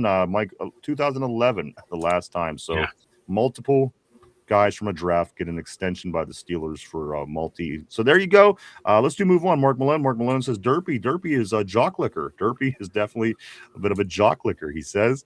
Tyrone says, yep, you take one for the team. We appreciate you and your ribs and mac and cheese. Let's scoot up here to I think that was Lindsay. For Lindsay, let's go here to Ty. Ty says, just make sure tater couch on the curb. Laugh my ass off. Lindsay says they need to just let them go compete, in my opinion. Jamal, facts, let them compete. That's the best way to do it, in my opinion as well. Let's scoot up here to somewhere. Facts, let them compete. Cody's right. Tortilla. Mark Malone says McCarthy has openly stated that it wouldn't bother him to have 4 developmental quarterbacks. To have 4 developmental quarterbacks. Cody says, don't worry, Mike, I got you. Jamal says, we as fans deserve some young competition. Absolutely. Tortilla, 40-year-old developmental quarterback. Tortilla says, we develop mental quarterbacks. Ty says, in A-Rod, I trust, number 8. At least one more year. And then after that, I'm through with him. Like yesterday's trash. As soon as the season's over, unless he wins the Super Bowl. If he wins the Super Bowl here, then I'm out. And then, but come on. Cody says Tyrone acting like Bernard. Charlie, I do want to say welcome to the show. And Charlie says, you are a racist. You are a racist. And I want to say, yes, I am. I hate white people more than anything else on this planet. But what can you possibly do? Yeah. I hate Cody. I want to say more this. Than anyone else on the planet. I've had more problems with white people in my life than anybody else. I'm just going to put it to you that way. F them. You racist? Yeah, I hate pro wrestling. That's me. Let's move along right here. Let's go to Lindsay. But I do want to say, Charlie, welcome to the show. Welcome to the terrible board. Lindsay says, this Mason needs to go, and I highly doubt they get rid of Howard. Tortilla says, Mark Caboli loves Mason Rudolph. Tortilla says, more than my mom. More than my mom. Cody says, I think Mason Rudolph needs to start a few games. Lindsay says, for show. Cody says, I hope Slaughter and Savage make the team. I'm buying both of those jerseys. You remember, you don't remember him, Cody, because you were not born yet. There was a guy that used to play back in the day. His name was Webster Slaughter. Matter of fact, he played for Cleveland, and he was a receiver, number 84. He was a pretty badass wide receiver back in the day. Webster Slaughter. I love that. That's a blast from the past. I haven't thought about Webster Slaughter in so long, but as soon as you said Webster, I knew where you were going. Somber says this in this draft class, the undrafted free agent guy in the 5th and 7th through 5th rounders can all have similar skill levels. Sadly, Somber, with the Sorby. I know. Again, I was just wondering about this Sorby. Who the hell is Sorbsy? You're gonna give him a first round pick? Get out of here! That's crazy. Yeah, F that nonsense. Like I said, that's the most valuable thing you could have. Cody says, I think you're thinking of Gary Coleman. Him and that Gary Coleman, I crack up sometimes during the day. I just think about some things that people say on the board, and Cody with that Gary Coleman. Like I'll get messages from Ryan just out of the blue. Gary Coleman, like what the? And the thing is, it's always so random from Cody as well, and it just makes me laugh every time. Let's see, Cody says this Gary Coleman rolling around California in his blue Bronco. Steal. Ty says 24 was the steal of that draft. Cody says this. Didn't Bernard get number 24?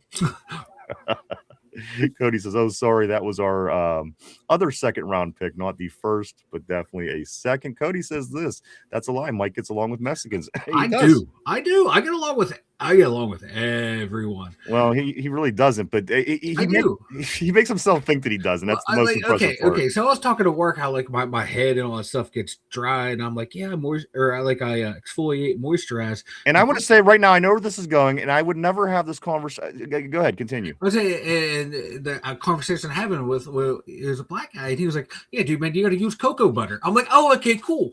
So then flash forward to today, my boss is standing there, and someone said, "Why is something sticky?" And they asked that guy. He's like, "Oh, this happened." And I was like, "Oh, you sure? Yeah." Or it could be the cocoa butter you were telling me about. My boss is like, "I'm out. I'm out before we all get fired." I'm like, I maybe I have accidental racist moments. Listen, I don't know if they're racist. They're just odd. They're awkward moments. They are awkward. And I don't mean them to be, because I'm just out there just, oh, yeah, we talked about this. I'll make the joke about it, not thinking. Yeah. You have an interesting way. And listen, it's not racist. I'm not going to say it's racist. You have an interesting way of communicating with people sometime. I have things that I could reference it to, but I know that you don't watch it, so I'm not going to do it. But Mike, he's the kind of guy who's going to walk over and just start telling racist jokes out of nowhere. Not because he's racist, just because he's weird. I don't get it. Just break the ice. Yeah. We're on, in the joke, I'm the buffoon, I'm the idiot. Which I like. Listen, I like jokes, but again, at the end of the day, this is Mike's shtick is kind of odd in real life. It really is. It is too, man. And everyone just laughs. Either laughing at me or laughing with me. And they're laughing with me. I'm away with people, man. You have a way with people. Yes, you do. I do have a way. Like Mike goes to work, and he's like, yeah, these three guys were sitting there. Two of them were black. One of them was Mexican. And I started talking about, I'm thinking, why would you even start talking about whatever it was? Like, he literally goes. Because they know me. They know me. 100. They know me. They know there's no malice in my heart. I know. But it's just you in general. I know it's just me in general. I don't. Moving on. As a matter of fact, yeah. I'm the worst human being. You are the worst human being. I admit this. I know this about me. I think, yeah. My beef is with white people. Again, I've had more problems with white people than anybody else in my life. So, anybody that's given me problems in my life has been white people. White people and Cody. Those are my nemesis. See, now that's kind of fucked up, man. No, I'm just playing. Let's move along. I'm going to go right here. No, I'm going to go right there. I'm going to go right here. Let's see. Second round. Okay, Cody says that's a lie. Mike gets along with Mexicans. Tortilla, he says, I hate Cleveland. Well, who doesn't? Absolutely. Cody says tortamazo. I know. Listen, I know a couple other words. This one, I used to work with this Puerto Rican chick. She used to call me. She used to, in fun. Listen, it wasn't real. Like she wasn't being malicious. She would call me a rata, which is a rat apparently, because we would joke around and have a lot of fun. But that was one thing I got from her was rata. You have to be able to roll your R. Like try it. No, I can't. Rata. I do like how Cody said the Mexicans gave me a nickname. I'm the torta pounder. Well, we're not even there yet. What are you doing? I thought you skipped it. What are you doing? You'll get it. I mean, you're pretty new at this. We're only on our. I know. We're only 1,000 episodes. You're gonna get the rhythm here. You rata. Ivy was her name. She was a lot of fun. Let's go to here it is. Cody, Mike, go ahead. You want to take the time to No, you can hold on. Let me see if I can find something for you real quick. Mike, you have it there with you, right? Yep. Let me see if I can't find what I'm looking for. Okay.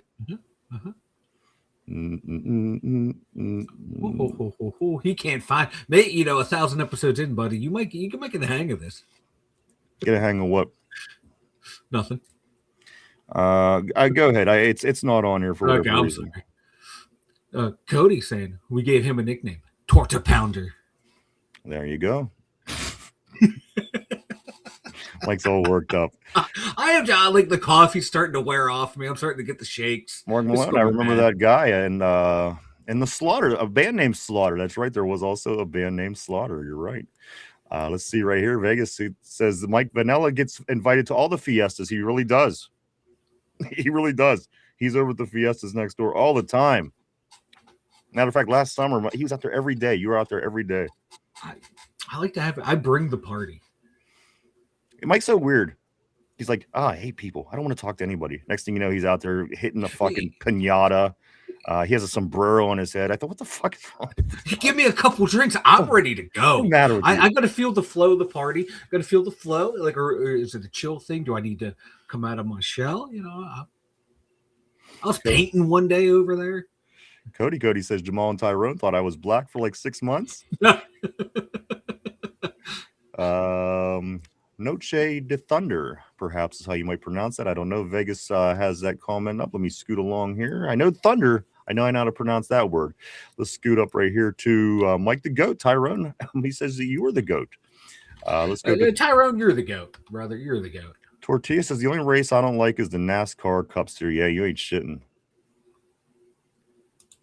Mark Malone, those aren't really icebreakers. Those aren't really icebreakers. Those are just racist jokes, Mike. Come on. And yeah, go ahead.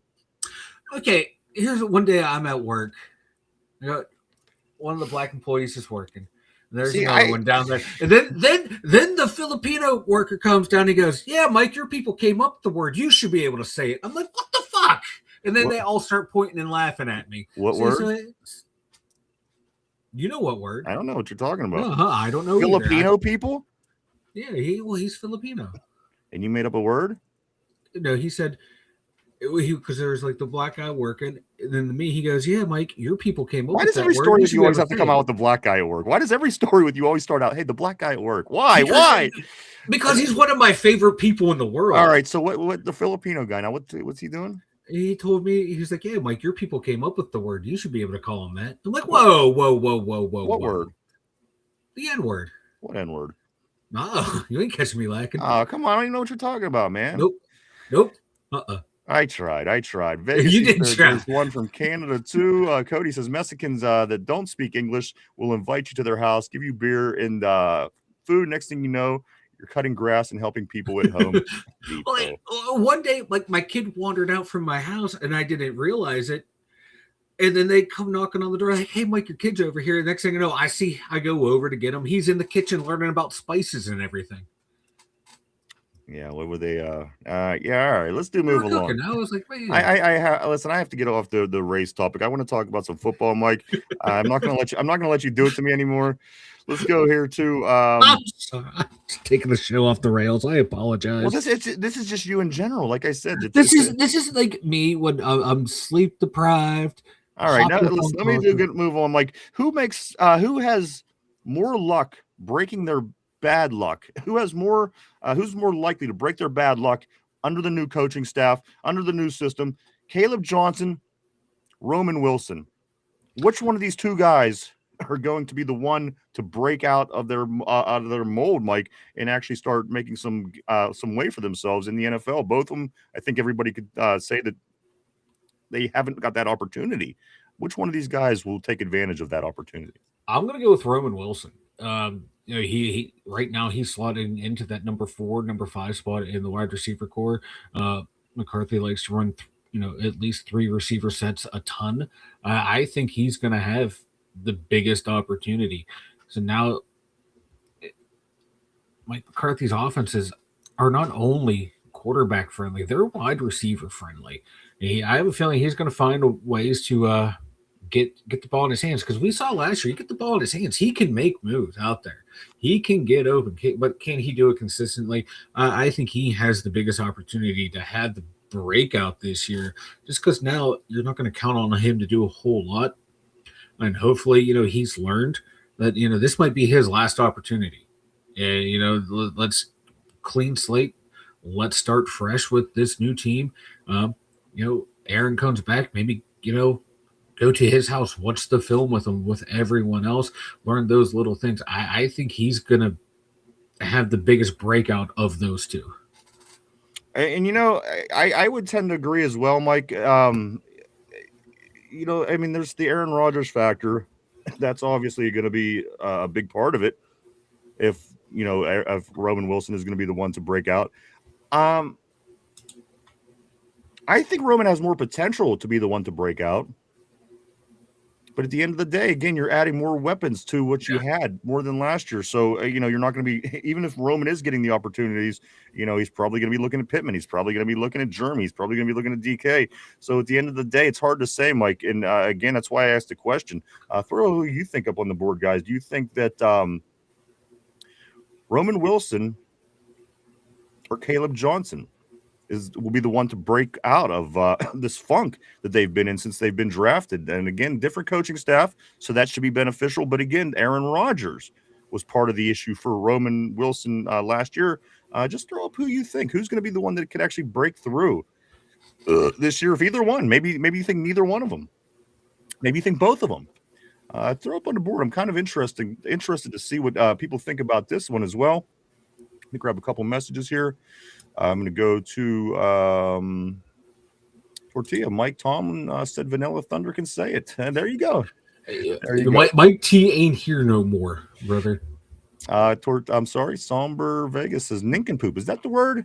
Nine inditer. Tortilla. Let's scoot up here to Vegas. He says this. They were about to put him to work. Lazy as child of yours should have 3 to 4 by now. Lindsay says Roman is our wide receiver number 1. Cody says, yep, I saint it. He said, I saint it. Tyrone says, haven't you heard Mike Roman, wide receiver 1? That's the rumor on the street. Mark Malone says this. He should have hell of a preseason. Lindsay says, yep, he's number 1.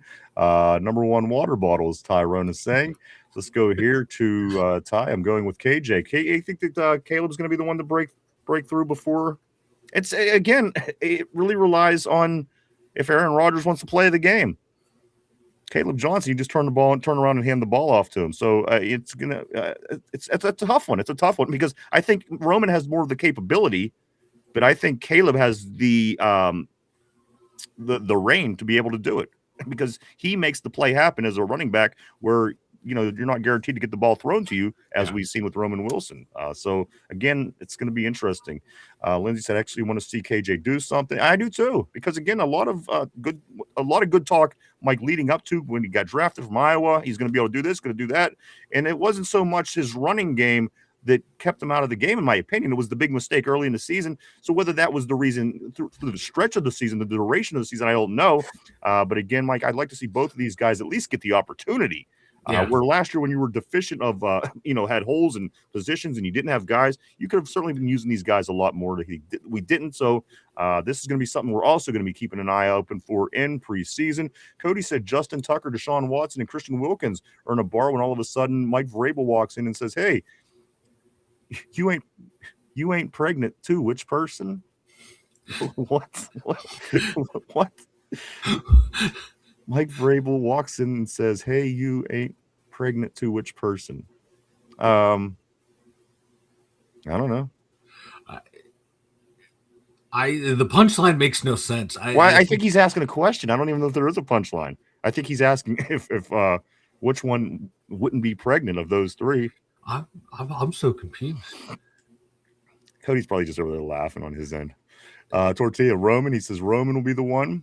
Lindsay, oh my God, huge mistake. That was so dumb. Tomlin said ride the bench.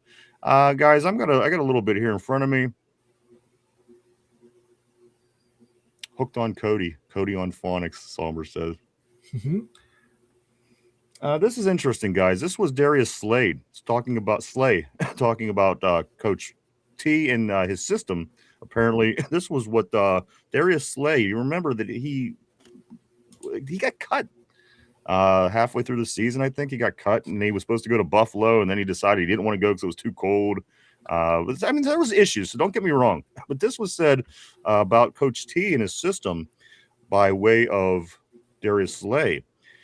He says this, I ain't going to lie, that Pittsburgh stuff, that was rough for my dog, Jalen Ramsey, because that shit's backwards over there, Slay said.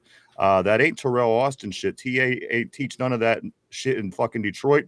They was outside leverage on every fucking call. That's why you see whenever Ramsey got scored on, he's chasing someone that's running away from his outside leverage. Also, he goes on to say this as well. He says, it's crazy them guys make plays. Don't get me wrong.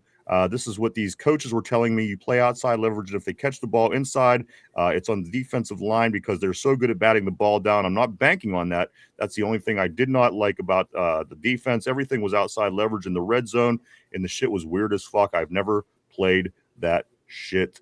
He really didn't hold back, Mike, on any of the language here. And here's my thoughts on this. A lot of people are going to say this. They're going to say, well, he was bad. He has sour grapes. But in my opinion, you just came from a team that does everything well and won a Super Bowl and been to multiple Super Bowls, and then you went to a team that hasn't won a playoff game in 10 years. I think there's some water to this, Mike. I think that it holds weight to some capacity.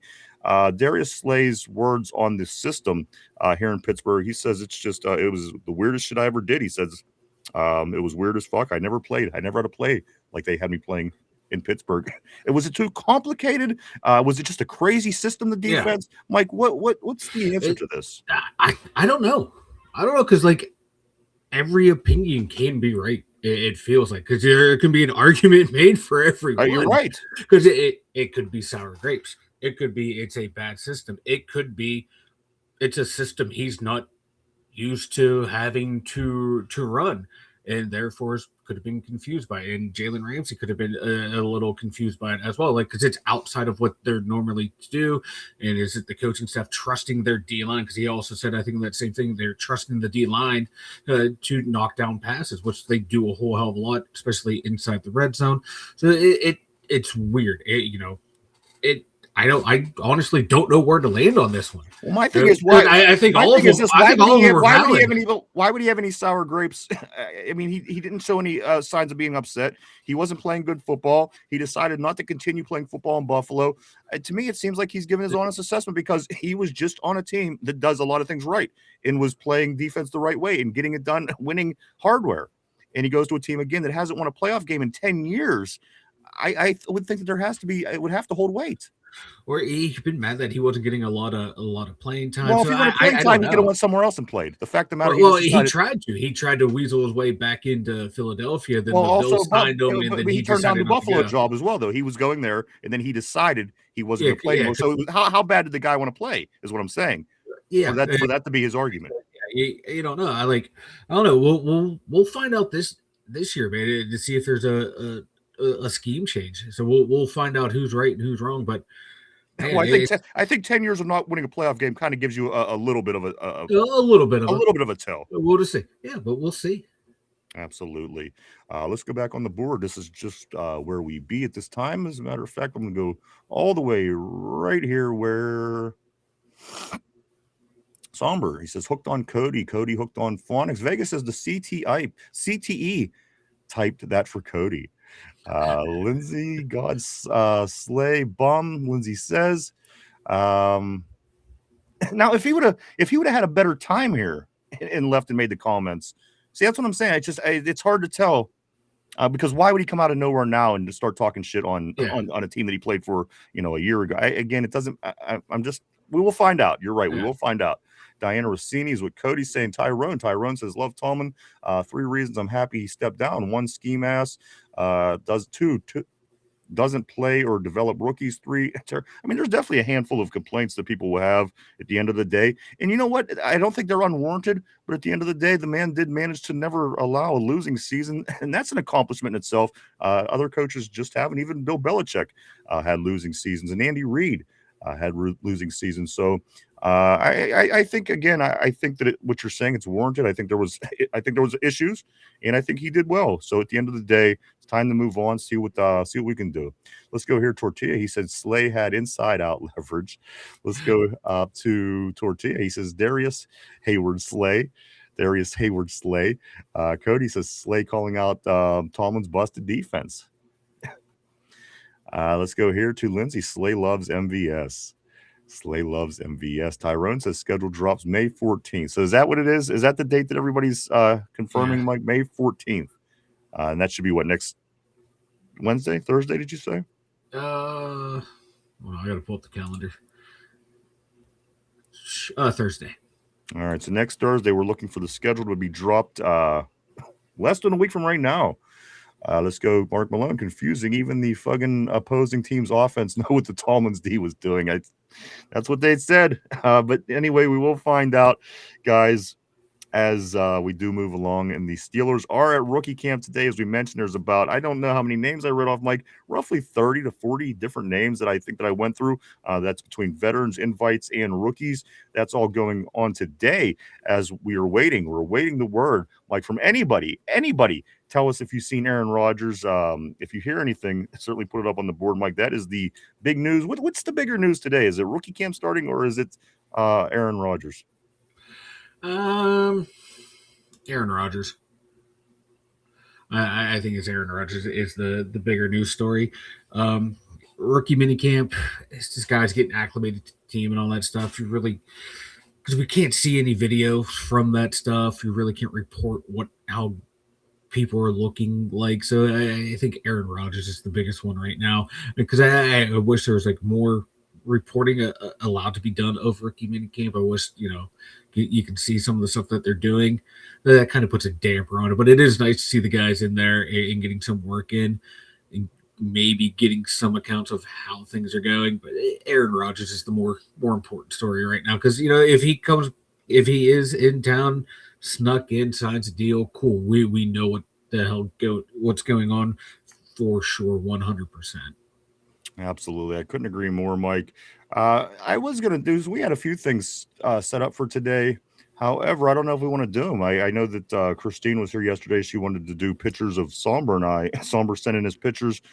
We set up a little package, but I don't know if we want to do it because Christine was the one that was inquiring about the pictures with no beard. So I think that we hold on to those, Mike, until Christine's in the house. I haven't seen her here today. So yeah, we'll hold off. And unless you guys are hell bent, but I think that we should hold off on that, Mike.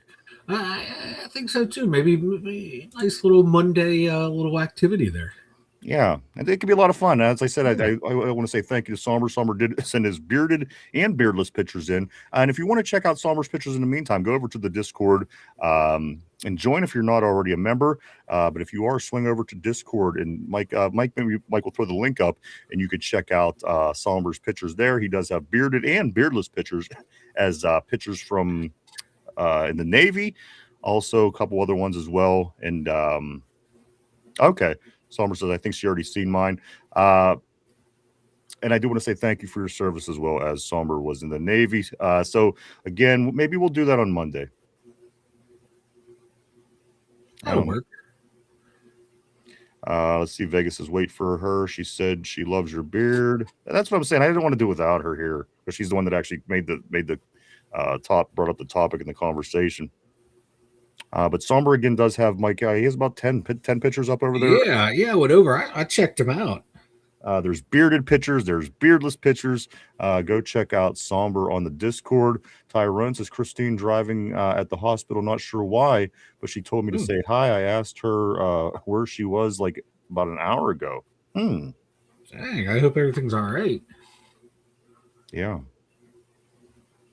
Cody says this, Aaron Rodgers is wearing a red shirt with overalls and a red hat going around Pittsburgh, fixing pipes, punching blocks for coins. Yeah,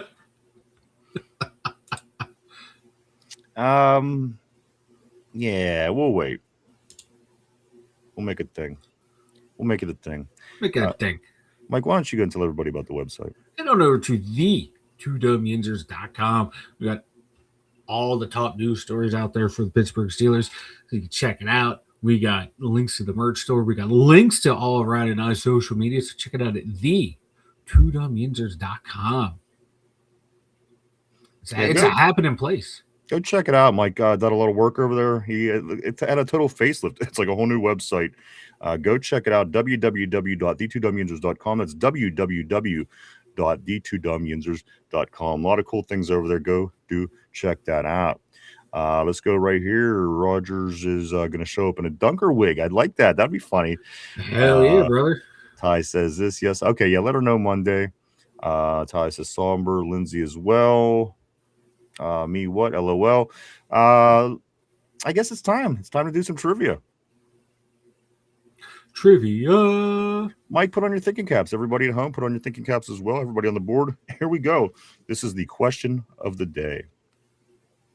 This is a little bit of a memory test, if you will. A little bit of a memory test. Who was the Steelers kicker between Sean Sweezum and Chris Boswell?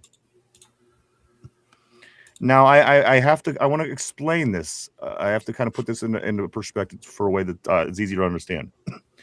So, Sean Sweezum was the punter, or was the kicker from 2010 to 2014, okay? And then he got hurt.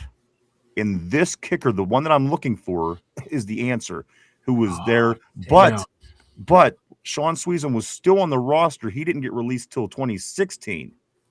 But he wasn't the kicker. The kicker I'm looking for kicked the ball between Sean Sweezum and between Chris Boswell. So let me go through this again. Who was the Steelers kicker before Boz? And people would say Sweezum if they would look it up, but that's not the way it plays out because, again, Sweezum was here 10 to 14 as the kicker, got hurt. This guy came and was the kicker. Sweezum was still on the team, but got cut in 2016, but he didn't kick after he got hurt. So I'm looking for this one kicker, Mike. Who was the kicker on the Steelers between Chris Boswell and Sean Sweezum? Take a minute to think that over. We're live 5 days a week right here, Monday through Friday, 11:30 a.m. to 2:30 p.m. every day right here on the Tube. On Tube. What's your thought process, Mike? I don't have an answer.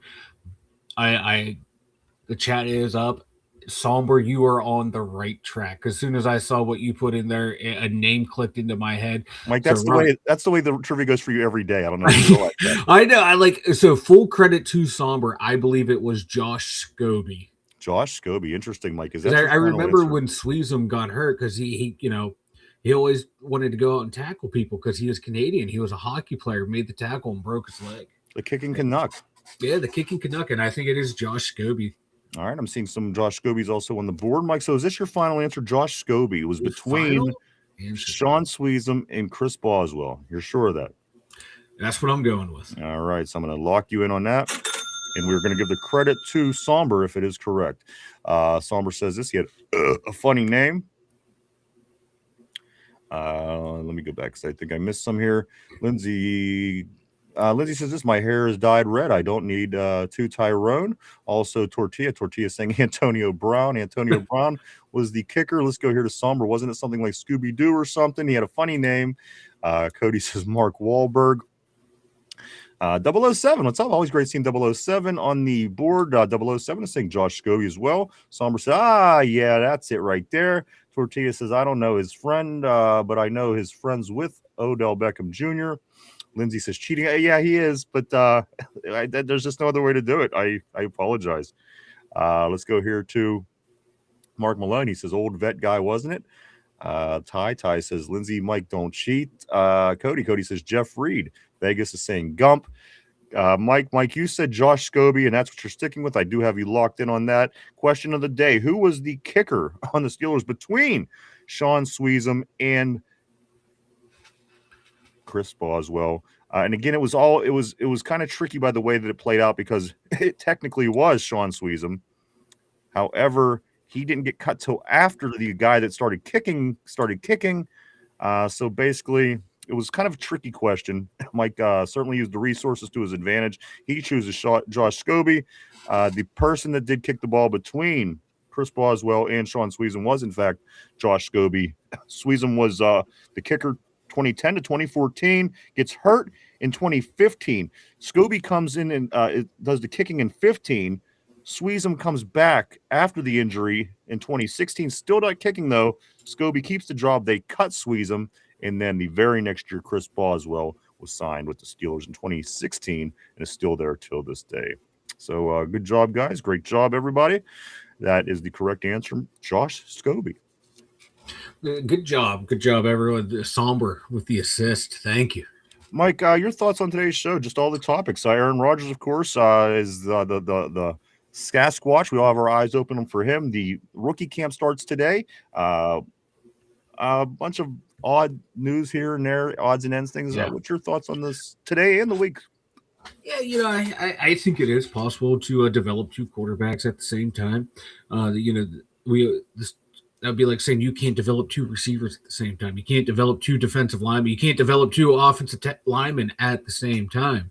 You can develop multiple people at the same time at the same position. Yeah, so Charlie Batch, I think, starting to talk out of his ass a lot, or more and more as his tenure in the Pittsburgh media goes on. He's just becoming crazier and crazier, I believe. The whole Aaron Rodgers thing, the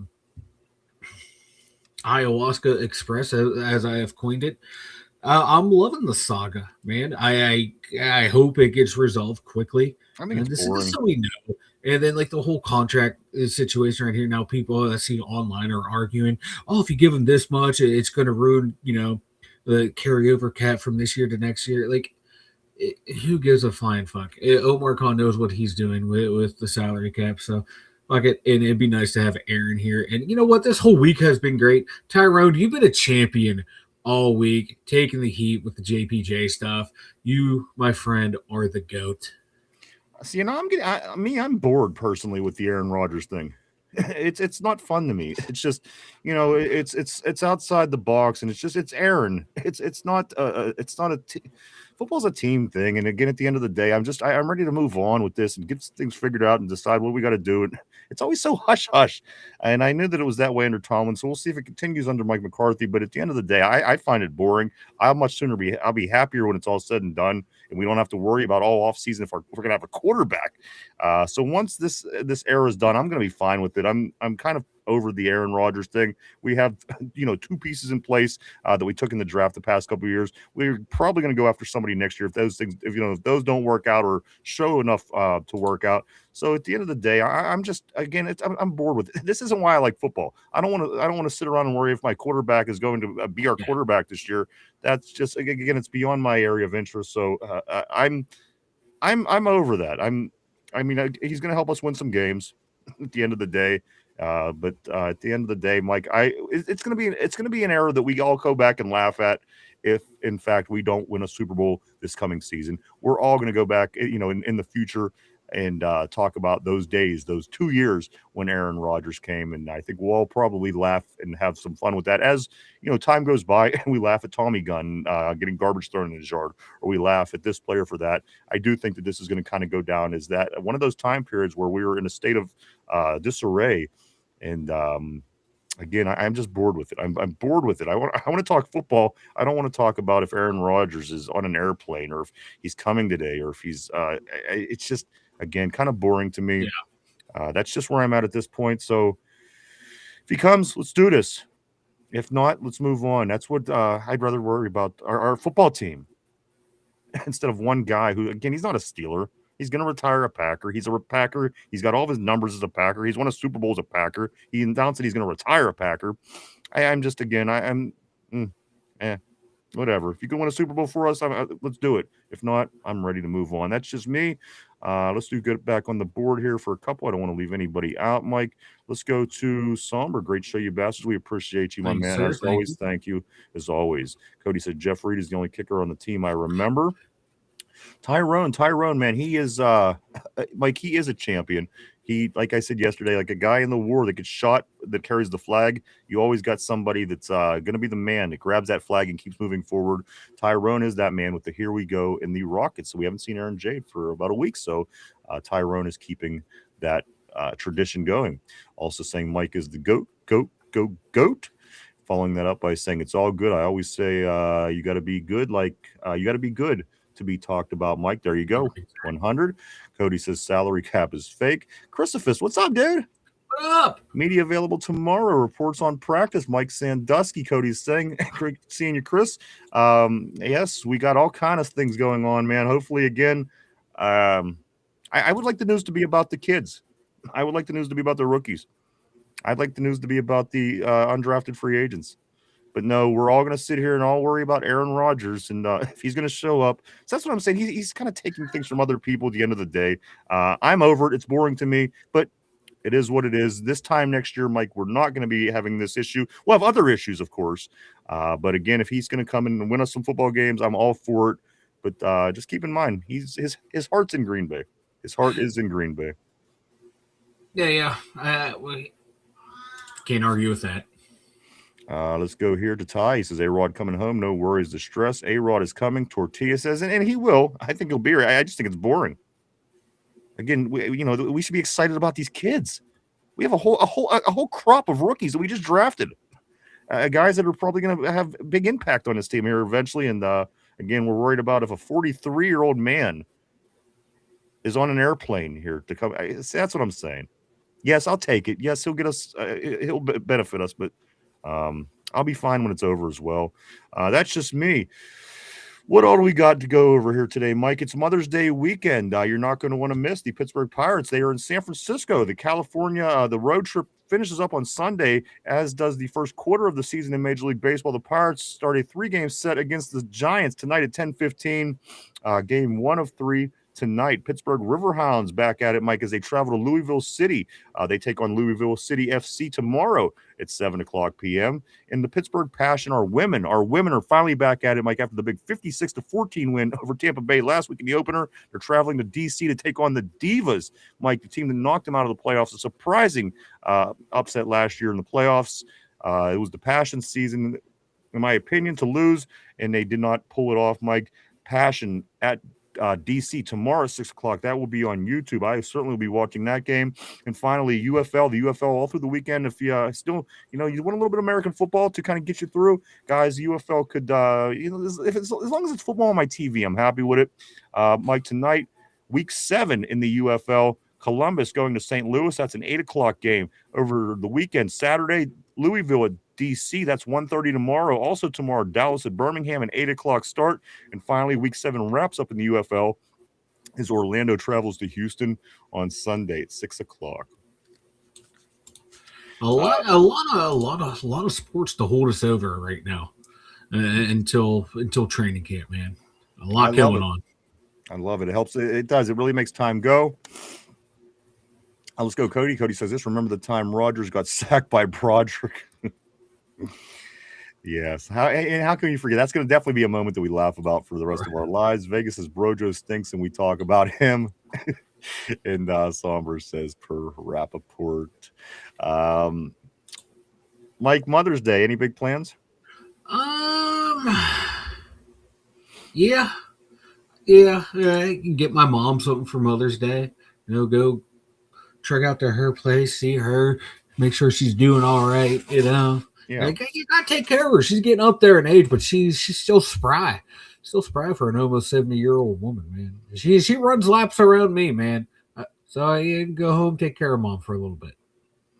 I don't know what's going on with that, Somber. All I'm seeing is per Rappaport, and then he follows it up by saying, I guess the first message. I don't know what's going on. Are you on this? Are you in the room here that's not the vertical? Yeah, he's in with us. I think maybe because I'm seeing like Breesy Hall signed his. Yeah, I'm seeing all that too. But why didn't the one before? Yeah, I don't know. The George Pickens and Kyle Pitts signed all their stuff. Yeah. YouTube hates us sometimes, Somber. You know how it is. But Somber is saying Jets signed Brees Hall to a 3-year deal, $15.25 million a year. He's saying so that is that. Also, what else do I want to say, Mike? With all these sports going on, you're not going to want to forget to include our friends in your weekend. Duquesne Pilsner, Mike, now available at Giant Eagle in 6 and 12 packs and wherever cases are sold. The people at Duquesne Pilsner are really awesome to us, and we like to return a favor to them. So we ask you guys, maybe swing by, grab yourself some Duquesne Pilsner. Maybe you don't drink, and that's fine too, because you could always go over to their social media, hit the follow button, and keep up with the Duquesne Pilsner folks. Again, I'm sure they would appreciate that. Always have Duquesne Pilsner here in the studio, Mike, on tap for every event made right here in Pittsburgh. And it says on the can, grab a Duke. Grab a Duke. Cody, here's a good question from Cody, Mike. A little Q&A, if you will. Cody says, how many times your mom beat you as a kid, Mike? 0. I don't believe that for a minute. I think she drop kicked you in the head is what I'm thinking. My mom is like 5'0", red hair, crazy eyes, and a temper. You listened. Thank you, Lindsay. You too. You have a great weekend and Have a happy good one, happy Linz. Mother's Day to you, Lindsay. Um, but do that also, Mike. Do go check out their social media, and while you're there, check us out as well, guys. We are all over the internet. You can check us out on Facebook, X, formerly known as Twitter, Instagram, Threads, and even TikTok. Click the follow button. Keep up with what the two Dumb Yinzers are up to on a day-to-day basis. And finally, Mike, if you haven't yet, everybody hit that like button down below. It all helps us out. Hit the like, the sub button, the share, comment, whatever. It all helps out, guys. We appreciate it all. No problem, Lindsay. Thank you as well. Hope you have a great one. Also, we'll grab a couple more here, Cody. I bet you got the Chonkala a lot, Mike. The Chonkala. I did not. I did not get hit. Vegas says Beck's face looks like he holds in all of his farts. There you go. What else? I'm gonna plug the Vanilla Thunder Twitter handle. Yeah. If you want life advice, if you want good Steeler takes, check out V Thunder 6969 on Twitter, on the X, baby. Vanilla Thunder is on there just having a ball. So check it out, guys. V Thunder 6969. Go check it out. There you go. There's the link right on the terrible board. Vegas says the last time my mom hit me, she hit me with the broom, and I started laughing at her. Thankfully, she laughed too, which was the key for sure. Tortilla says Beck farts through his eyes. I do want to say this, guys. Thank you so much for coming and hanging out and checking us out all this week. We appreciate you guys. We truly, honestly do. Every single one of you. Thank you so much. I want to say thank you, everybody on the board. You guys always keep the show interesting. We couldn't thank you enough. You are the blood. You are the lifeblood of the show. Thank you so much. And then also everybody that's at home, maybe in the car, in the gym, at the workplace, watching, listening, whatever the case may be. Thank you. Chew. I want to say to everybody, have a great Mother's Day weekend. I hope you all get to see mom and do some stuff and maybe take her out to some dinner, maybe something like this. But it is Mother's Day, so do not forget that. It's on Sunday. Also, a lot of sports going on. Mike, I'll be watching our Passion. I'll be watching our Buccos, keeping an eye on the Riverhounds. And, of course, I will be watching football with the UFL on TV. But we'll be back Monday morning to get into everything because I'm hoping, Mike, it's we're supposed to have a quarterback before that point at sometime between now and Monday. Mike, they're saying sometime this weekend, Aaron Rodgers is supposed to be in town visiting with the team to see if he's going to be re-signing here in Pittsburgh. We'll be on top of that as the rookie camp goes throughout the whole weekend. And as Chris mentioned on the board earlier, they will start having media availability tomorrow. So keep your eye open for that at rookie camp as well. Still a lot of things going on, guys, trying to figure everything out with the squad. But next week we have the schedule release on Thursday. The following Monday we have OTAs. So, Mike, things are pretty much in motion here as this offseason continues along. I know that I can't wait till we get till August to start seeing some preseason, but I'll be happy. I'm happy hearing all the news day by day. Again, rookie camp today, schedule next week, OTAs the next week, Aaron Rodgers today through the weekend. So there's always so much going on with our Steelers, and I'll certainly be paying attention to all that throughout the weekend, and we'll certainly be going over all of that on Monday morning. We hope to see everybody back Monday. We'll be back at our regular time. Hopefully, Christine will be in the house. We could have that fun as well with those pictures and such. Other than that, Mike, I don't know if am I forgetting anything? I think we got it all, brother. Man, it's everyone just have a great weekend, man. I want to see everyone back here happy and healthy on Monday and kick off another great week of hearing the two Dum Yinzers because you guys are awesome, man. And like Ryan says, man, without you guys, why would we do this? We would not be in the top 1% if it wasn't for you guys. We would not be. So yes, everyone back here happy and healthy on Monday, and maybe we'll pick on Cody next week since it was Tyrone's week this week. Maybe it's Cody's turn.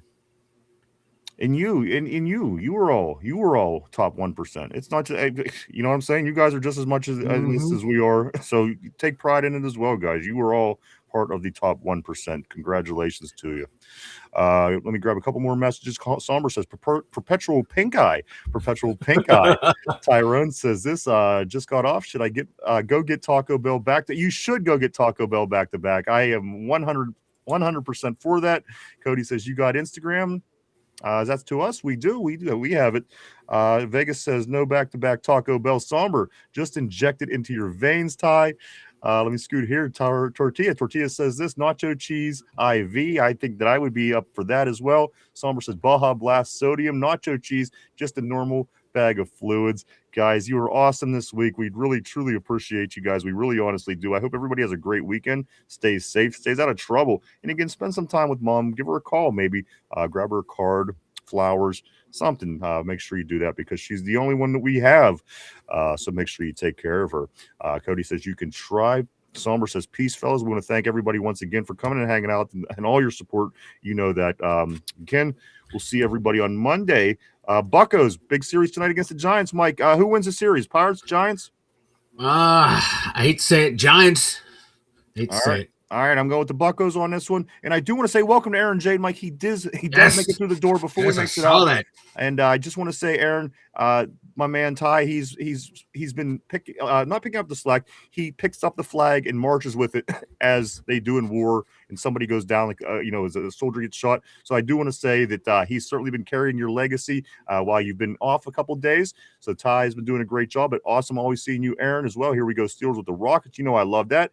Cody says I work in the oil field. Bring it on. Somber says peace, fellas. Mike, anything else? Speak now or forever hold your peace. Have a good weekend, everyone. All right, guys. Have a great weekend. Again, take care of that mom of yours. We'll be back Monday. First thing, do it all over again. Will Aaron be here? We don't know. Rookie camp wrap up on Sunday. We'll be into all that stuff on Monday morning. We hope to see everybody then. Have a great weekend, guys. Stay safe. Behave. And again, celebrate mom, okay?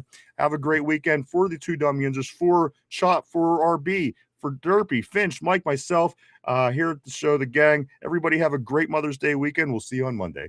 Bye-bye.